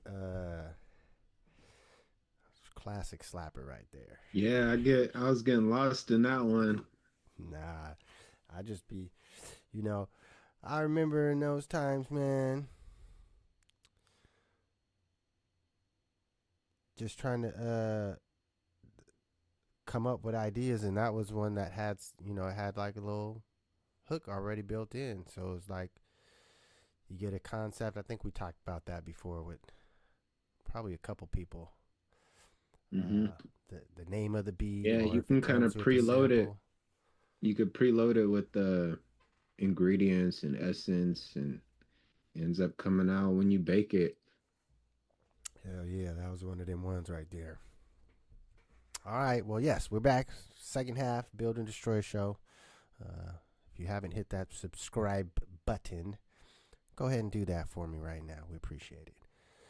But the other topics you had, man, you had a couple. We're going to save the one that High Rise brought up for his return next week. But I've got AI, Timbo's artists, we got gambling, and then we got, let's go with the Tyler the Creator, because I tried to do a little digging. I wasn't exactly sure what direction you were going with this, because I found a couple things. Oh, yeah, for the Tyler? Yeah. So yeah, that was... Yeah, the Tyler one was... I didn't think it was going to get as big as coverage. And I like what Needle Drop was saying over at his channel. He's like, yo, there's other things happening, in hip hop that are... There's like more pressing issues than Tyler versus his fans. But basically, Tyler posted one of his muses passed away, man. Like, D'Angelo was one of Tyler's greatest muses. So he commemorated him, and he did a really nice post. Everybody that's a real Tyler fan knows his love for this man. But it also happens to be that a lot of the fans like Tyler, and they don't care or know who D'Angelo is. So something happened where he posts this. They end up seeing something that Tyler likes, after the back and forth in the comment section. Tyler likes a post that kind of goes at people that the Sun don't like. And then people derive their own meaning from that stuff. And then people is like, all right, well, you gonna mess with us because the Sun don't like us. Now we're gonna dig up stuff that you did back in the day where you was trying to be like us too. So like, who are you now? Okay, so yeah, I just wanted to make sure I was digging in the right rabbit hole, because that's what I ran across. He's not someone that I ever really followed, so I don't know his influences like that. But yeah, I saw pretty much the breakdown of his own fans saying wild shit in his comments to that post. Like, what did they say? They was saying wild shit. Like, why is he commemorating his uncle or something? And who is this? I can't. They were saying, this dude looks like he smells like incense. Which, I mean, that's probably a fair assessment. But there was some other wilder shit. There was some wilder comments in there. No, I know what you mean. Like, it was a bunch of little hymns, with phones. It's like Slim Shady kind of had that effect on his fans, where they felt like they needed to turn into versions of the artists that they love. So a lot of them are doing that. Like, before rage bait was a term, that's what Tyler was the king of. When he first hit the scene as a teenager, he was running his own stuff. He was independent too. He was running that Odd Future stuff through a Tumblr page on his own. But he was also like not media trained, and he was foul, rude, blah, blah, blah. And he's evolved as a man, which is why this is all being brought up in the first place. It's shit that somebody did way back in the day and then has evolved and grown into something else. But a lot of these fans get stuck in this one era or this one phase of his artistry that they like and they cling to. And a lot of that stuff is him getting back what he put out there, you know? There's a lot of people that are always gonna be like that on the internet because they were there before the internet. It's just now they got the platforms. But I think Tyler's smart enough to know like none of y'all can. He's pretty much at that level now. Like you can't really get him now. It's too late. You can't try to cancel him for a old Twitter post. Maybe if he was ascending, but he's kind of already. To me, he's hit that level now. Yeah, I 1,000% agree. Where I a just lot of think his it's comical. fans, yeah, a lot of his fans are just like little peasants. Well, but that's the curation, and that's from his artistry. Like it's like the same what I said. Baby created a meme, and now you have tattooed face rappers as the standard. Like that is now a standard. And when you are early, like you're saying, running this internet operation, learning how to gain traction and using shock value to do that, you're creating that energy. And if that is the energy that has captured, that's how you grew your fan base. This is what all the people like you for. I mean, I would expect that if you created a bunch of those, it's like the guys from Jackass. I think about it like that. Those guys, they were always fucking with each other and doing all types of pranks. They are part of what's created the prank culture. No doubt. To where people doing wild shit. And there comes just at least an acknowledgement and accountability aspect to acknowledge, yeah, man, we were on some wild shit. Formative years, right? Yeah, we didn't know that this was going to impact people in this way. Yeah, so there's something about the formative years from like 0 to 7 or 8, like what you consume during that time, what your personality is, that's who you're going to be when you grow up. And a lot of these people, we did grow up watching that, man. We was in the thick of that. And there's a lot of people that still kept that going after we graduated and went on and evolved as men. We know people that still stayed in high school and the way they carry themselves, the things they want out of life. It's a mode where you could just be trapped in that. Well, beyond that, though, some of these creations, they live on beyond your generation. So the whole Jackass thing, they made a new one as their old men.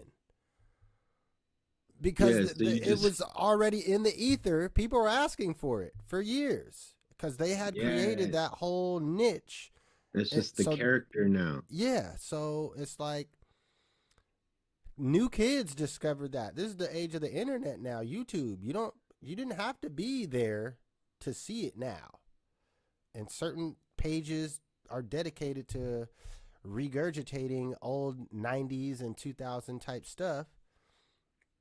And new kids, I mean, that's one of the things that some of these kids are on to grow their own page, is just digging back to old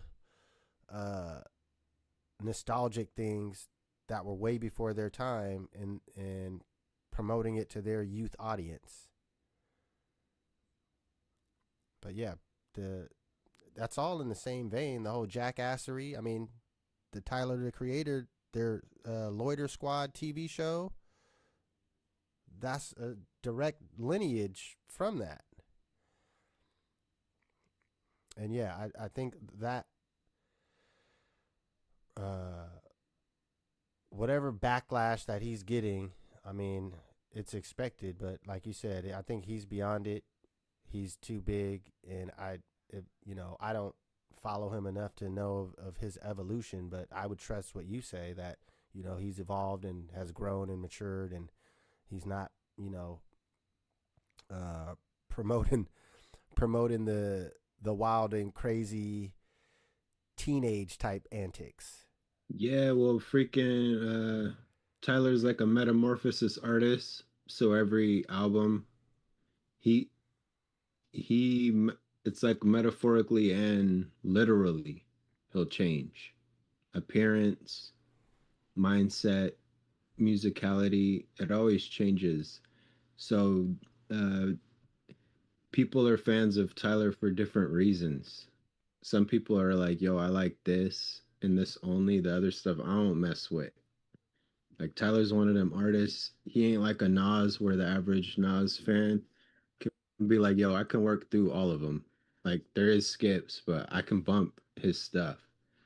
Tyler's got fans where there's whole entire bodies of work. They're like, I'm not touching that because he went way too over here with it. I like him for this.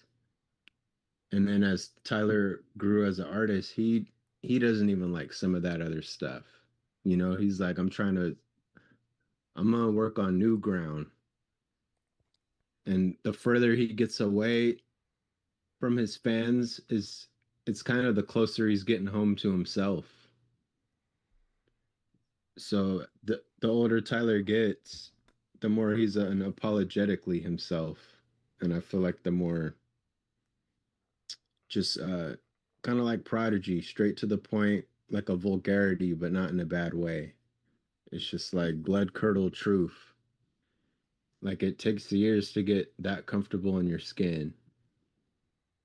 And he's somebody he used to put on skins just for entertainment.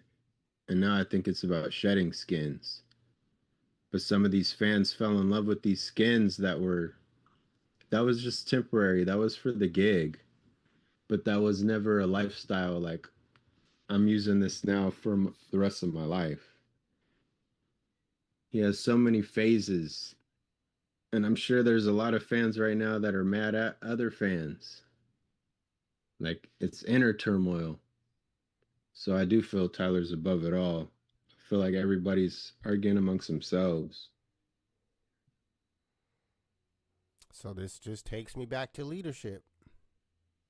And this is the fan base that you've cultivated, and they're ultimately, it comes from your direction. And if they're inter-turmoiling, that's like you said, maybe they feel betrayed. These we liked you for this, and then this group was like, He that's built a lot of universes, man. A lot of Not a lot of artists do what Tyler Creator has done, but Tyler creates whole musical universes with his catalog. And yeah, it's so possible to have fans that rock with one and not the other because of where a man took it. But yeah. No, the absolute diehard Odd Future gang fans, like the first albums, they love it, but they'll never get it again. So fans are fickle always.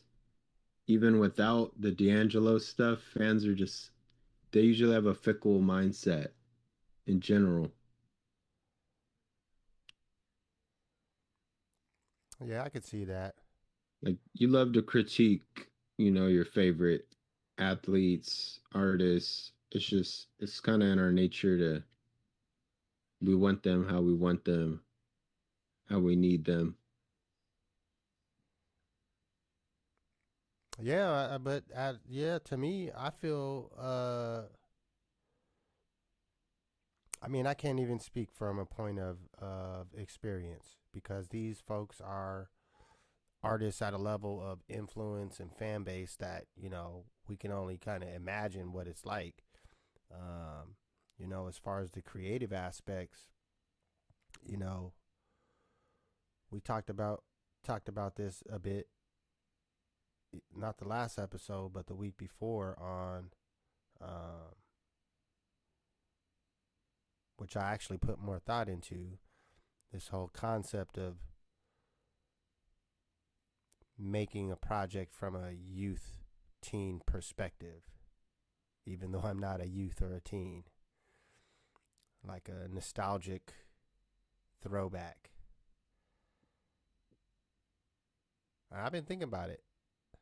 Actually, Yeah, I already had a song in development that would fit in that. It wasn't necessarily something that I planned for like a long project. It was just an idea I had, and I think I might delve a little deeper into that.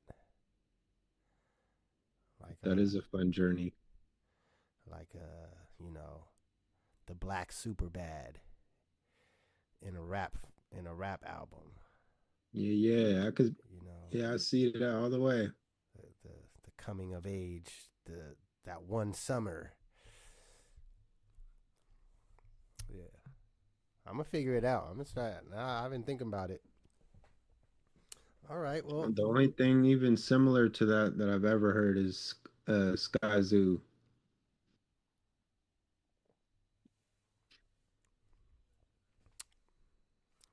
well, this next topic, I think.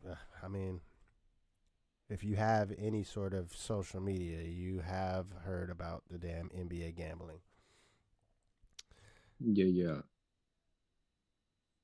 This just makes me think back to Cat Williams. All right. The prophetic. He said, look, the year ain't over. There's still time left for more stuff to come out. Yeah. The things that are in the shadows will come to light.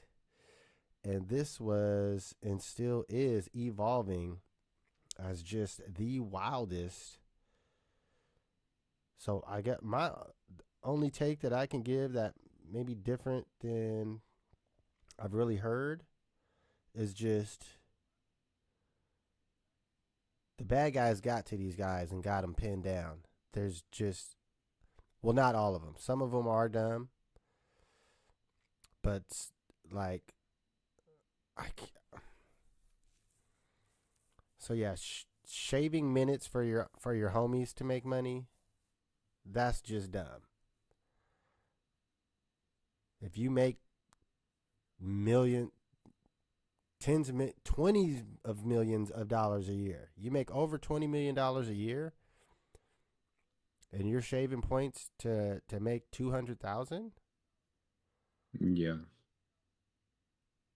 You're not even shaving points. You're shaving rebounds. You're shaving you're shaving whatever the betting odds say to shave.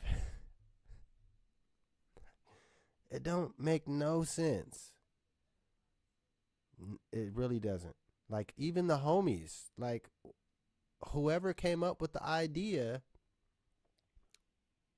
the other homie should have been like, nah, man, yo, just throw us 50,000 and we can try to make something happen with that. Like, you play in the NBA, dog. Don't just play. Like, just play. Don't text me talking about your foot's gonna be hurt, so you're gonna leave the game early. And if you are, don't text nobody. Like, what's wrong with you? Charles Barkley said it's just stupid. I think I agree with him more than Kenny Smith talking about it's an addiction.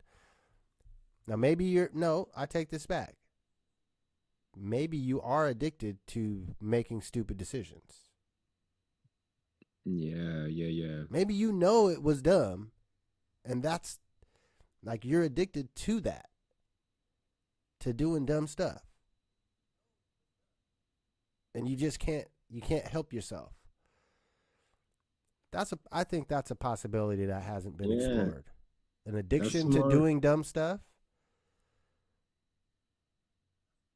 Do you think it's possible to have a chemical imbalance in your brain to be addicted to doing dumb stuff? Yeah, I think that's more likely than anything. Now, Chauncey Billups, someone had to get him. And he made everything look so bad. you're coming out after getting arrested by the feds with the Clutch Sports shirt on. You couldn't turn the shit inside out. Like, you got to be more aware of your surroundings and what the room is. You know there's going to be cameras watching you. You just got arrested. You're an NBA coach. You're in the Hall of Fame. And you just got arrested for gambling. And I heard he was a part of both schemes. The player bet shavings and the whole poker thing. He's the main guy in the poker. That him too. Like, the amount of money that you got from this scheme is like pennies. Why would you do this? It don't make no sense, man. Like, in money comparison, that's like someone offering you $20 to do something crazy at your work. Yeah, right. Like, hey, I'm gonna give you $20 if you steal like 2 pallets of product for me. I'll give you $20 for every pallet. Like, this, it doesn't even make sense. I like what that comedian Josh Johnson was saying, because he had a whole little hour talking about how, just because people are rich or have a lot of money don't mean that they're smart, and that we got to stop equating that. Like, oh, he's rich, so he must be smart. That's how he got that money. He was just talking about how a lot of these people with dough, man, they don't be the smartest folks. And like you said, just dumb. A lot of them make dumb decisions on a daily just as rich people. Now, I fully understand that. But to me, at this point, this is a new category of addiction. I'm calling it. I'm the first to say it. So when in 5 years, when a medical term comes up, we're gonna have to run that shit back. It's Build and Destroy, episode 53. I called it. There is an addiction to making dumb decisions, bad decisions. Yeah. It has to be. There has to be. Because there's a difference between just not being a smart person and making dumb decisions. Because there's a lot of people that just, we would consider them cognitively challenged. But they don't all make dumb decisions like this. Like, this is like you're trying. It's just hard to put into words. So is that a true chaos agent, would you say? Where they just look for little sprinkles of, like, they just need a little bit of rush in their life or a chaotic moment? I think it's something. There has to be something to where they know what's at. There's no way you can't know what you're risking to do this. And it's not a payoff of money that is large enough for it to be money motivated. So the only other thought is the rush of it. It's like a game. You're playing the game, see how long you could go and not get caught. But you're gonna get caught. It's not worth it to play. Like, yeah, that's the only answer to me. There's a chemical addiction. They can't help it. When a bad decision can be made, they can smell it. Like, oh, there's a bad decision around. Let's try it. Like, that's what I think. And it's apparently it's going to keep unraveling because, yeah, you book 34 people, then you ask them questions, and they tell on other people. So, yeah, I don't know if this is gonna help the season or hurt the season, because they got off to such a good start, and I just hope the games can continue. But there's no way to play and not have this on your mind. I think it could benefit NBA viewership, but I think it might impact the business. Because these next steps in investigation is looking at, well, was the NBA negligent? Because they did their own investigation. I think it was specific to just Terry Rozier, and they cleared him. But he was the motherfucker that you can type it up on YouTube, Terry Rozier shaving points or whatever. And there's highlight reels of him throwing away terrible passes, not playing defense. I mean, the specific incident in question where he checks himself out of the game because he says his foot is hurt. Like, there's tape of this. There's video. So I wonder. So that'd be the only argument then, is if they're not doing it because they're dumb and just getting a couple of dollars, the other side is somebody could be making them do these things. Yeah, no, that I 1,000%. Because it'll lead to a bigger. If you're thinking about like how people can sports bet now with the apps. Well, that's how they got caught. Yeah, like sometimes, like. No, they got caught because the apps told the NBA. The app seen it and said, hold on. Why is there so much money going on the under for Terry Rozier getting 9 rebounds? This guy isn't even a star player. We're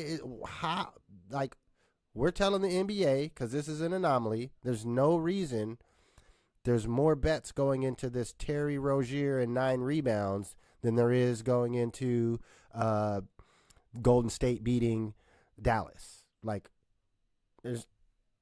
there's no statistical reason for this other than someone told people something and told them to bet on this. And I mean, the story was he told his friends, said, I'm going to check myself out, go on the under. So, yeah. Because my mind is like, man, is this just, it can't just be an isolated thing between a couple dudes in NBA. Like, nah, this is a sport, and there's mad sports. And now I'm thinking, like, it's like a little leak in a swimming pool. Like, it just sprung a leak in the NBA, but there's mad other spots for leaks to come out, because everywhere that there's a chance to get some money right now, people's going to find it until it gets sealed up tighter, because things are still relatively kind of loose as far as like being a crook online and learning how to freak these websites and whatnot. But the AI, all that stuff, it's going to get smarter. A lot of these frauds are going to be tougher to do, probably impossible to do one day. I think everybody's finding a way to get their licks before time runs out, because it is dumb. Because using this shit, you were going to get caught. But I think all these idiots are going to be out here still trying to see where the line is. And I get that. I mean, like, that's the underworld. Like, but it's so embarrassing when it is who it is, because you know they're not the ones behind this whole shit. Like, I just see more faces. Well, yeah, that's faces and labels. No, I mean, like, I definitely can see refs being involved. I mean, at a certain point, someone can put the strong arm on a ref, you know, or you know, the underworld has different approaches. They could come at you tough and hard and just say, "Hey, you're gonna do this," or you know, "We got these pictures of you," or whatever. Or they can make it an offer. Hey, you know, we want you to do this, and here's your cut. You know, either way, you're dealing with someone from the underground, from the underworld, and your best bet is to, hey, how much are the pictures? Let me just pay you for the pictures, dog. Let me just pay you for the pictures, dog. I'm not trying to participate. You said you got some photos of me doing something. I don't even know what they are. I'll just pay you. Yeah. Because at this day and age, it could be AI. You know, you don't even need to have a real picture. Shoot, they have a video of you robbing a store. They got Martin Luther King robbing 7-Eleven. Yeah, man. So, yeah. Well, this is a developing story. We'll probably revisit that again. All right, well, our last one is the Timberland's AI artist. I guess I should say, you said that they haven't been getting a great reception. Yeah, man. I had to manually select it and choose it to view it. And the video is tagged with two other channels. One is Tim's, the other one I can't remember, and then the other one is the artist itself's channel. But I clicked on her channel and it had little to no views. I was shocked at that. And then the comments that I was reading while the video was playing, it was all in unison. Like, get it out of here. I was proud of us just as a collective.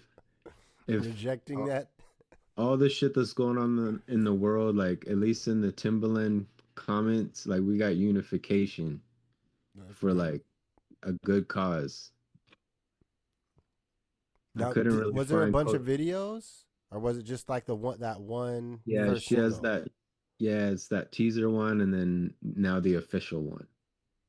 Okay. But yeah, thank you, YouTube viewers, commenters, 'cause Getting in there. I was trying to.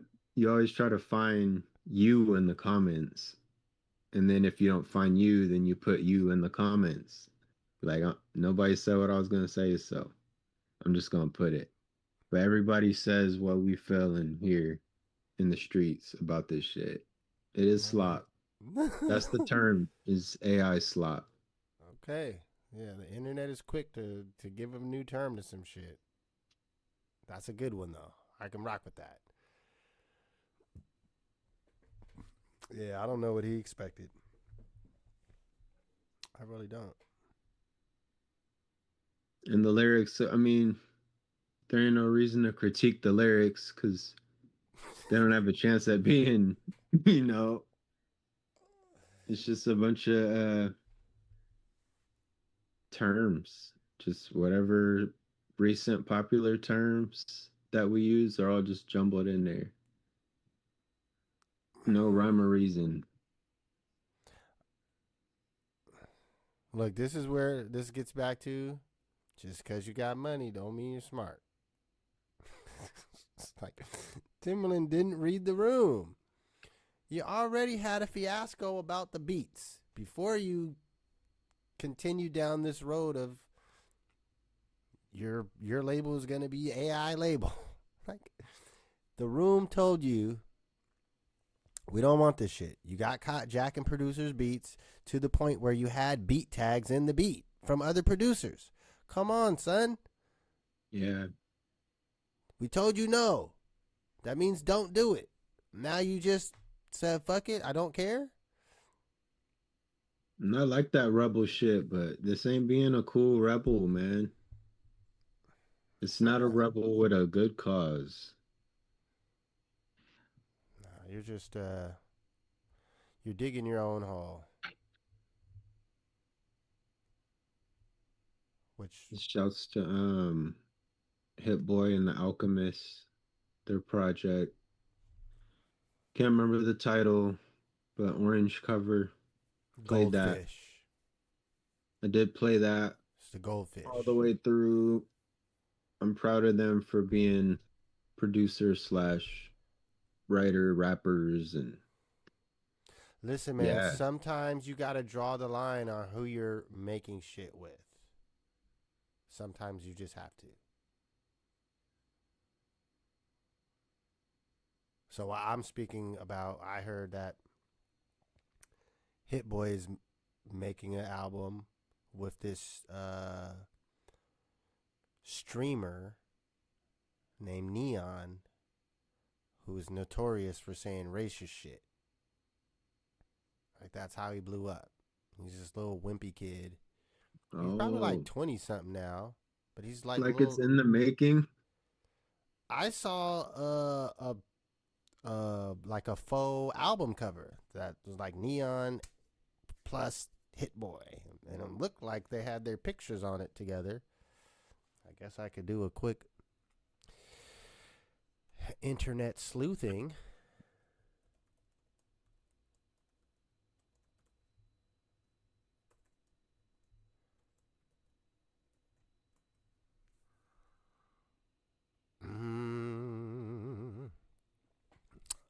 Okay, Complex.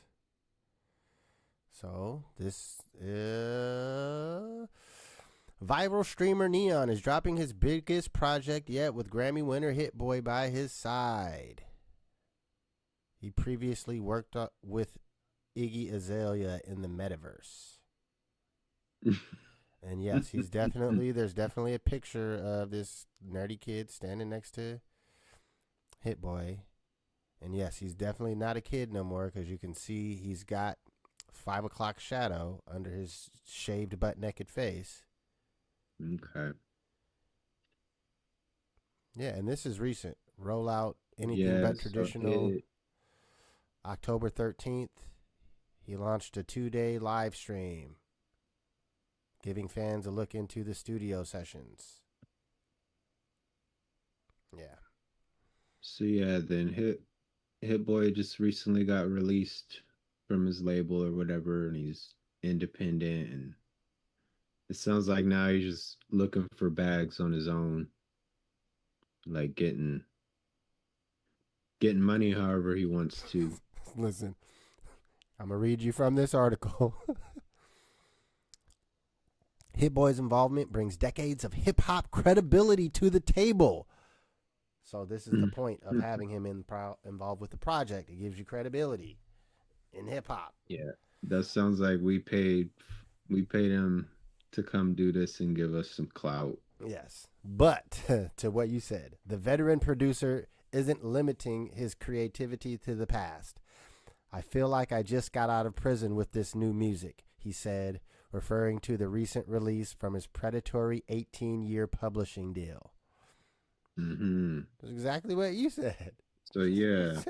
Yo, I just got out of deal. I need to grab this bag. I don't like it. Yeah,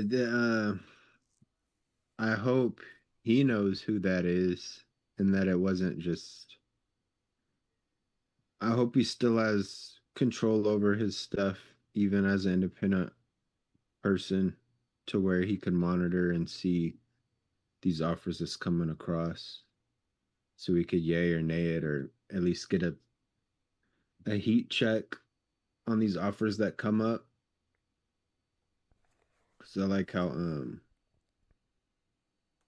think Joe Budden be doing that a lot. There's a lot of shit he'll just say no to, just automatic for now and forever. And That's then there's what I'm other saying. people That's where, called integrity. yeah, and then other people are like, yeah, some people are so sometimey with it, where like Snoop, like 90s era Snoop wouldn't be doing Skechers. It's like there's people that do that. The caveat for Snoop to give him credit is he might actually wear Skechers now because of his age and their old man comfortable shoes. You don't gotta tie it, yeah. Like, so this might be the one instance where you can say, you know what, this motherfucker might actually wear these shoes, these little slip-on joints. Bro. Yeah, but he's spoken about it before. This motherfucker said he don't drink Coronas and was still getting the money. Doing Corona commercials. He said it. I don't even drink Coronas. And they put him in more commercials after he publicly said it. So, I mean, he tells you he's there to get the money. I mean, he's being honest. I'm here for the money. They wanted to use Snoop Dogg in the Corona commercial to sell more Coronas. I said, pay me this much, and I'll be in your commercial. Well, then I guess that's what I want. Then I want a Hit Boy interview, unless he explains himself, the endeavor. Then yeah, he deserves to get press. Like, yo, why are you doing this? Why and how? After such and such, after we know what we know. Well, I think integrity is a lost thing because it's something that I don't even think it's really taught necessarily. I guess some folks get it through certain lessons or certain interactions that you see. You just learn that, what's the term? All money's not good money. Yeah. It's just like we were talking about in gambling, With if the Portland, mob run yeah. up on you, like, look, man, we just need you to call one tech on LeBron. That will pay you $10,000. It's not a big deal. Just one tech. And once you get the money, you can instigate it. You can get them mad to where, but now you're accepting the money for something that isn't right. It may seem like it's not a big deal, but what you're doing ultimately is sports is supposed to be one of the few areas where it is all off merit. Now, unfortunately, in every sport, there are referees or umpires that have to, call the game, so to speak. So there's room for error, but to intentionally impact the game, like I don't have any sympathy for these players that do this shit and refs that do this shit. I don't. You're fucking a professional athlete. You get paid a lot of money just to play basketball. And you're taking extra quarters. Essentially, it's chump change to you to cheat the game. And back to integrity. That's something that sports is supposed to teach you. That's something that you learn growing up playing sports, is about not just good sportsmanship, but cheating. It's not good to cheat. You should want to lose rather than cheat to win. That's integrity. Like, yeah, I have no sympathy for that type of shit. I really don't. Now, I'm not the person that's, I'm not all for incarceration, but I am for kicking some of that bread. You got a lot of money. Mm-hmm. Who knows how much money people lost on the bet that was betting for you, that thought you was going to get 9 rebounds. Who knows about how many games you done did this type of shit in. Like, all the refs that made bullshit calls in games that we were emotionally invested in. Yeah. To where I could have lost money, it ain't on the betting platform. I bet the homie at work. Where's my money? I bet $100 on whatever game. My team would have won if you didn't make these bullshit calls. Now, I don't get to use that excuse to the dude at work. I owe him the money. My team lost. Yeah. And how, that, when you start adding that number up, how many games, how much money transacted hands, not just on these betting sites, but hand to hand, independently. People bet on football every week amongst themselves. You have Cash App now, so you don't have to live where that person lives. You send that money electronically. Like, so yeah, I don't have no sympathy for that type of cheating and infiltrating into sports, even though it's been going on for years. I'm not even against athletes and coaches betting. I believe in betting on yourself. I don't believe in all these points and shit. You know, betting on a certain number of rebounds. I mean, Yeah. I guess mathematically that is probably a easier way for a regular person to win, because you can kind of mathematically look at a player's averages and things like that and say, you know what, I think he will get 9 rebounds. But from an athlete's perspective, only thing you should be betting on is yourself. I bet that we gonna win. Anything outside of that, that should definitely not be allowed. But you should be allowed to bet on yourself. Fuck that. Yeah, we were talking about that here at home a lot recently. Yo, it's 'Cause I just was like thinking, boxers. They bet on themselves against to the other boxer. It's actual factual. Motherfuckers done lost. What they was gonna make on the fight, you just fought for free. Cause you bet you was gonna win and you lost, and your bet was the whole purse. yeah, purse. So I'm all fine for that, because that means, yeah, if you bet on yourself and you lose your money. There's no incentive to lose on purpose. Like, you want to win. Yeah. I like just the old school win-lose betting.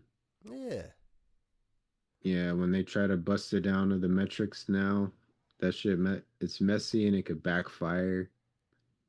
Yo, this new shit is wild, man. Poly market. You can bet on anything. Yeah.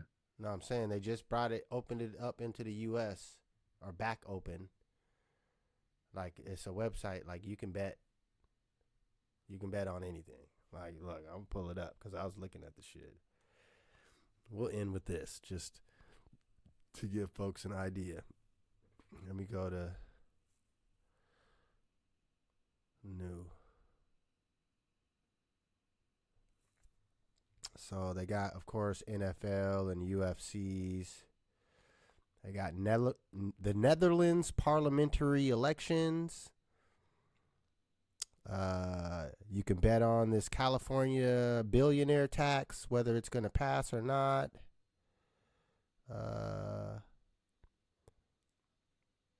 What else?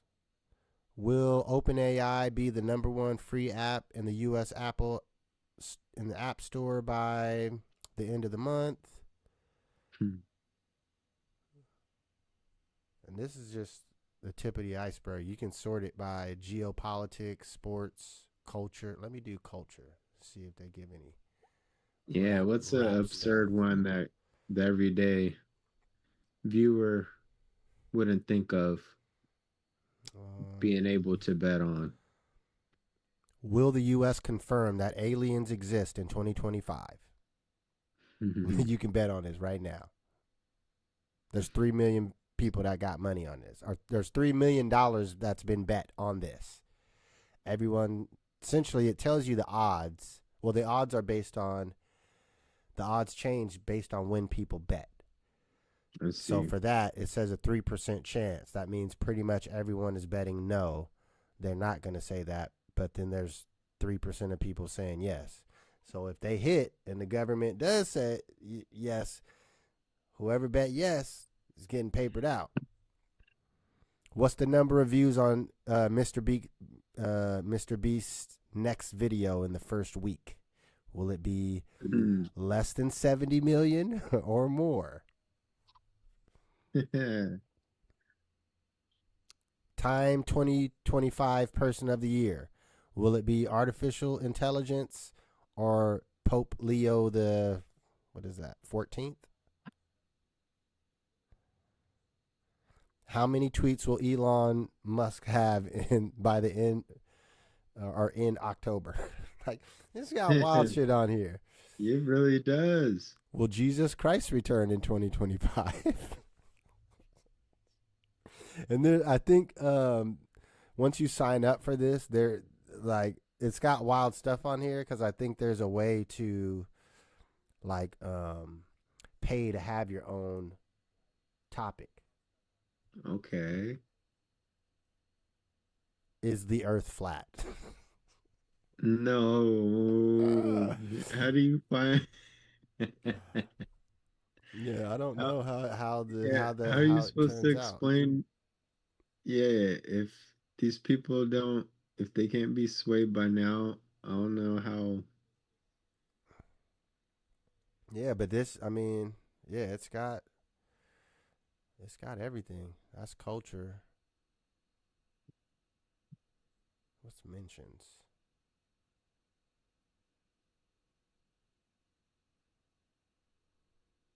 Look,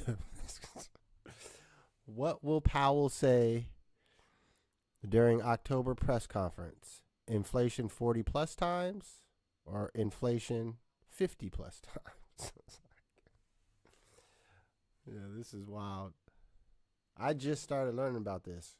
Yeah, There's a different podcast. how'd that come across your radar? This other podcast talks about it a lot. The All In podcast is a bunch of rich fucking billionaires that pretty much it gives me the insight on what the billionaires are thinking about to do in the world. And it's a pretty popular podcast, but that's what I tune into it for, to listen to how they think. They talk about, you know, the next trends. They talk a lot about AI because they're all, you know, knowledgeable about it and use it. But they talk about this poly market being the future of polling, because you have to put money up to leave your opinion, to make a bet. And the traditional metrics on polling don't necessarily give the outcomes. So specifically on the elections and stuff, this site is just more accurate because you can see what people are betting money on actively. And it's much more accurate than what you'll tell just a random person when you're walking through the mall. I see.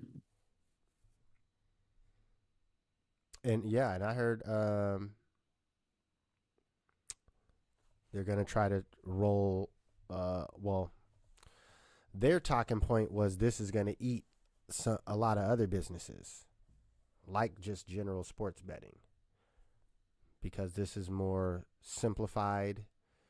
You don't have to really know about sports and the way betting works necessarily. It's just like, Yeah, what, you know, it's just these really basic. black people might could come up through this one, cause niggas be having weird intuitions That's what I'm for saying. Like, I yeah, actually, weird stuff. This is the weird intuition time for folks, man. Like, if you could bet on stuff that you just naturally got a knack for knowing, people need to be tapping into that. yeah. And they just brought it back to the U.S.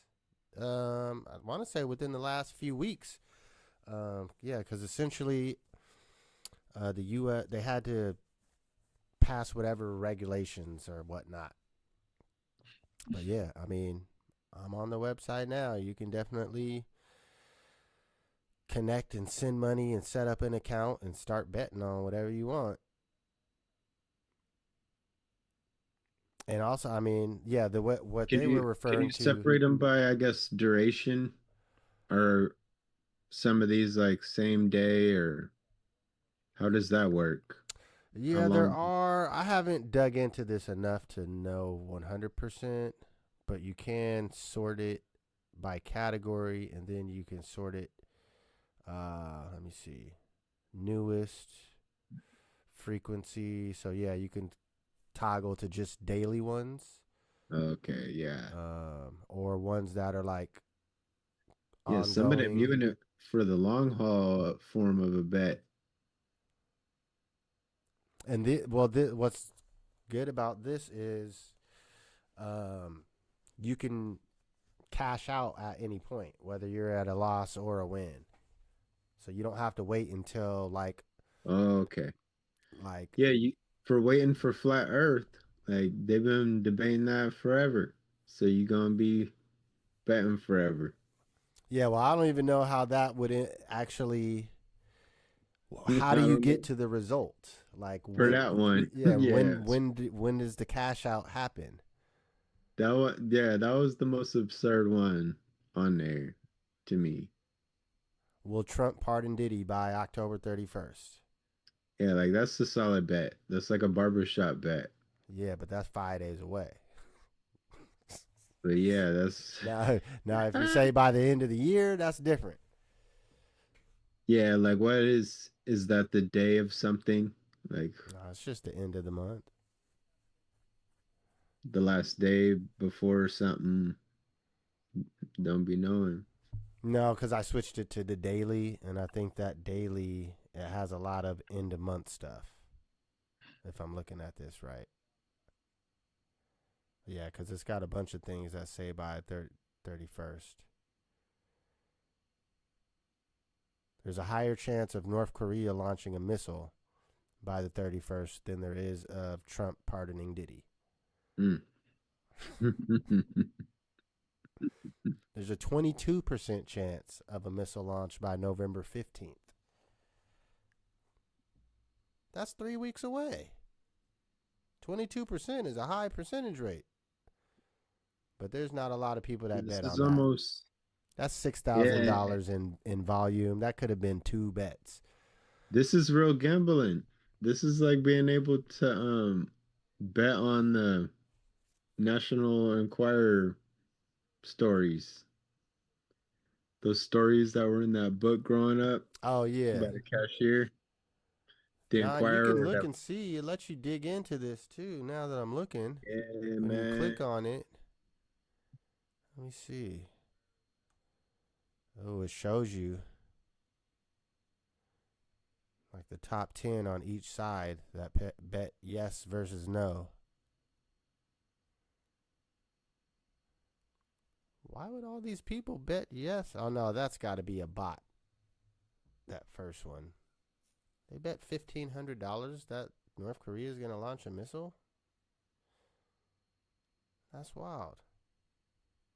Yeah, that's what I mean. Like some of these bets they'll feel like they're kind of like gotcha bets. Like I want to be able to prove what I'm presenting as a bet. Yeah, I have to look into this more. I don't really actually understand how this works now. Yeah, I want to learn how to submit one. The yes costs 22 cents. Oh, I get it now. Okay. So it costs 22 cents to say yes. But for every 22 cents, if they do launch the missile, you get a full dollar back. Now I get it. Okay. So if you buy one share at 22 cents, you make 78 cents. Mm. But if you say no, it costs 79 cents to make your dollar, which for this one seems like a pretty strong bet. I mean, I don't think they're going to launch a missile. But then again, could it be a test missile? Who knows? So this is when you get down to who paid money to write this. Because if you know that North Korea is going to launch a missile on November 10th as a test project, you could go in here and that's who probably made this shit up and put that first bet. It sounds like a scary sci-fi movie. Like you gotta bet on every decision that you make every day. And like some people made more at the end of the day for their decisions than others. Like that'd be some fucked up stuff, man. Hey, I bet you we're going to find out who's addicted to bad decisions real quick. Right. Because all the rich people going to get broke real fast. Yeah, that'd be a scary movie. Shit, not for people making wise decisions. Right. It ain't scary for me. Right. It's scary for the stupid people. Yeah, that's what I'm saying, man. All right, well, look, we might as well end it there. This is a long episode. We don't normally go this long. All right, folks. Well, you got anything last to leave the folks with? No, just survive what's left of the storm. 'Cause I know it's been tough out there. Shouts to the folks that lost power and got it back. Yeah, I definitely need to holler at my neighbors and let them know, you need to cut down these trees right here. Because, I mean, if your trees knock down my power, you got to pay for it. Or your insurance. Your Yup. homeowner's insurance. You're going to have to pay your deductible. It's cheaper to spend an hour on your Saturday to trim the tops of these trees than $500 or $1,000 deductible.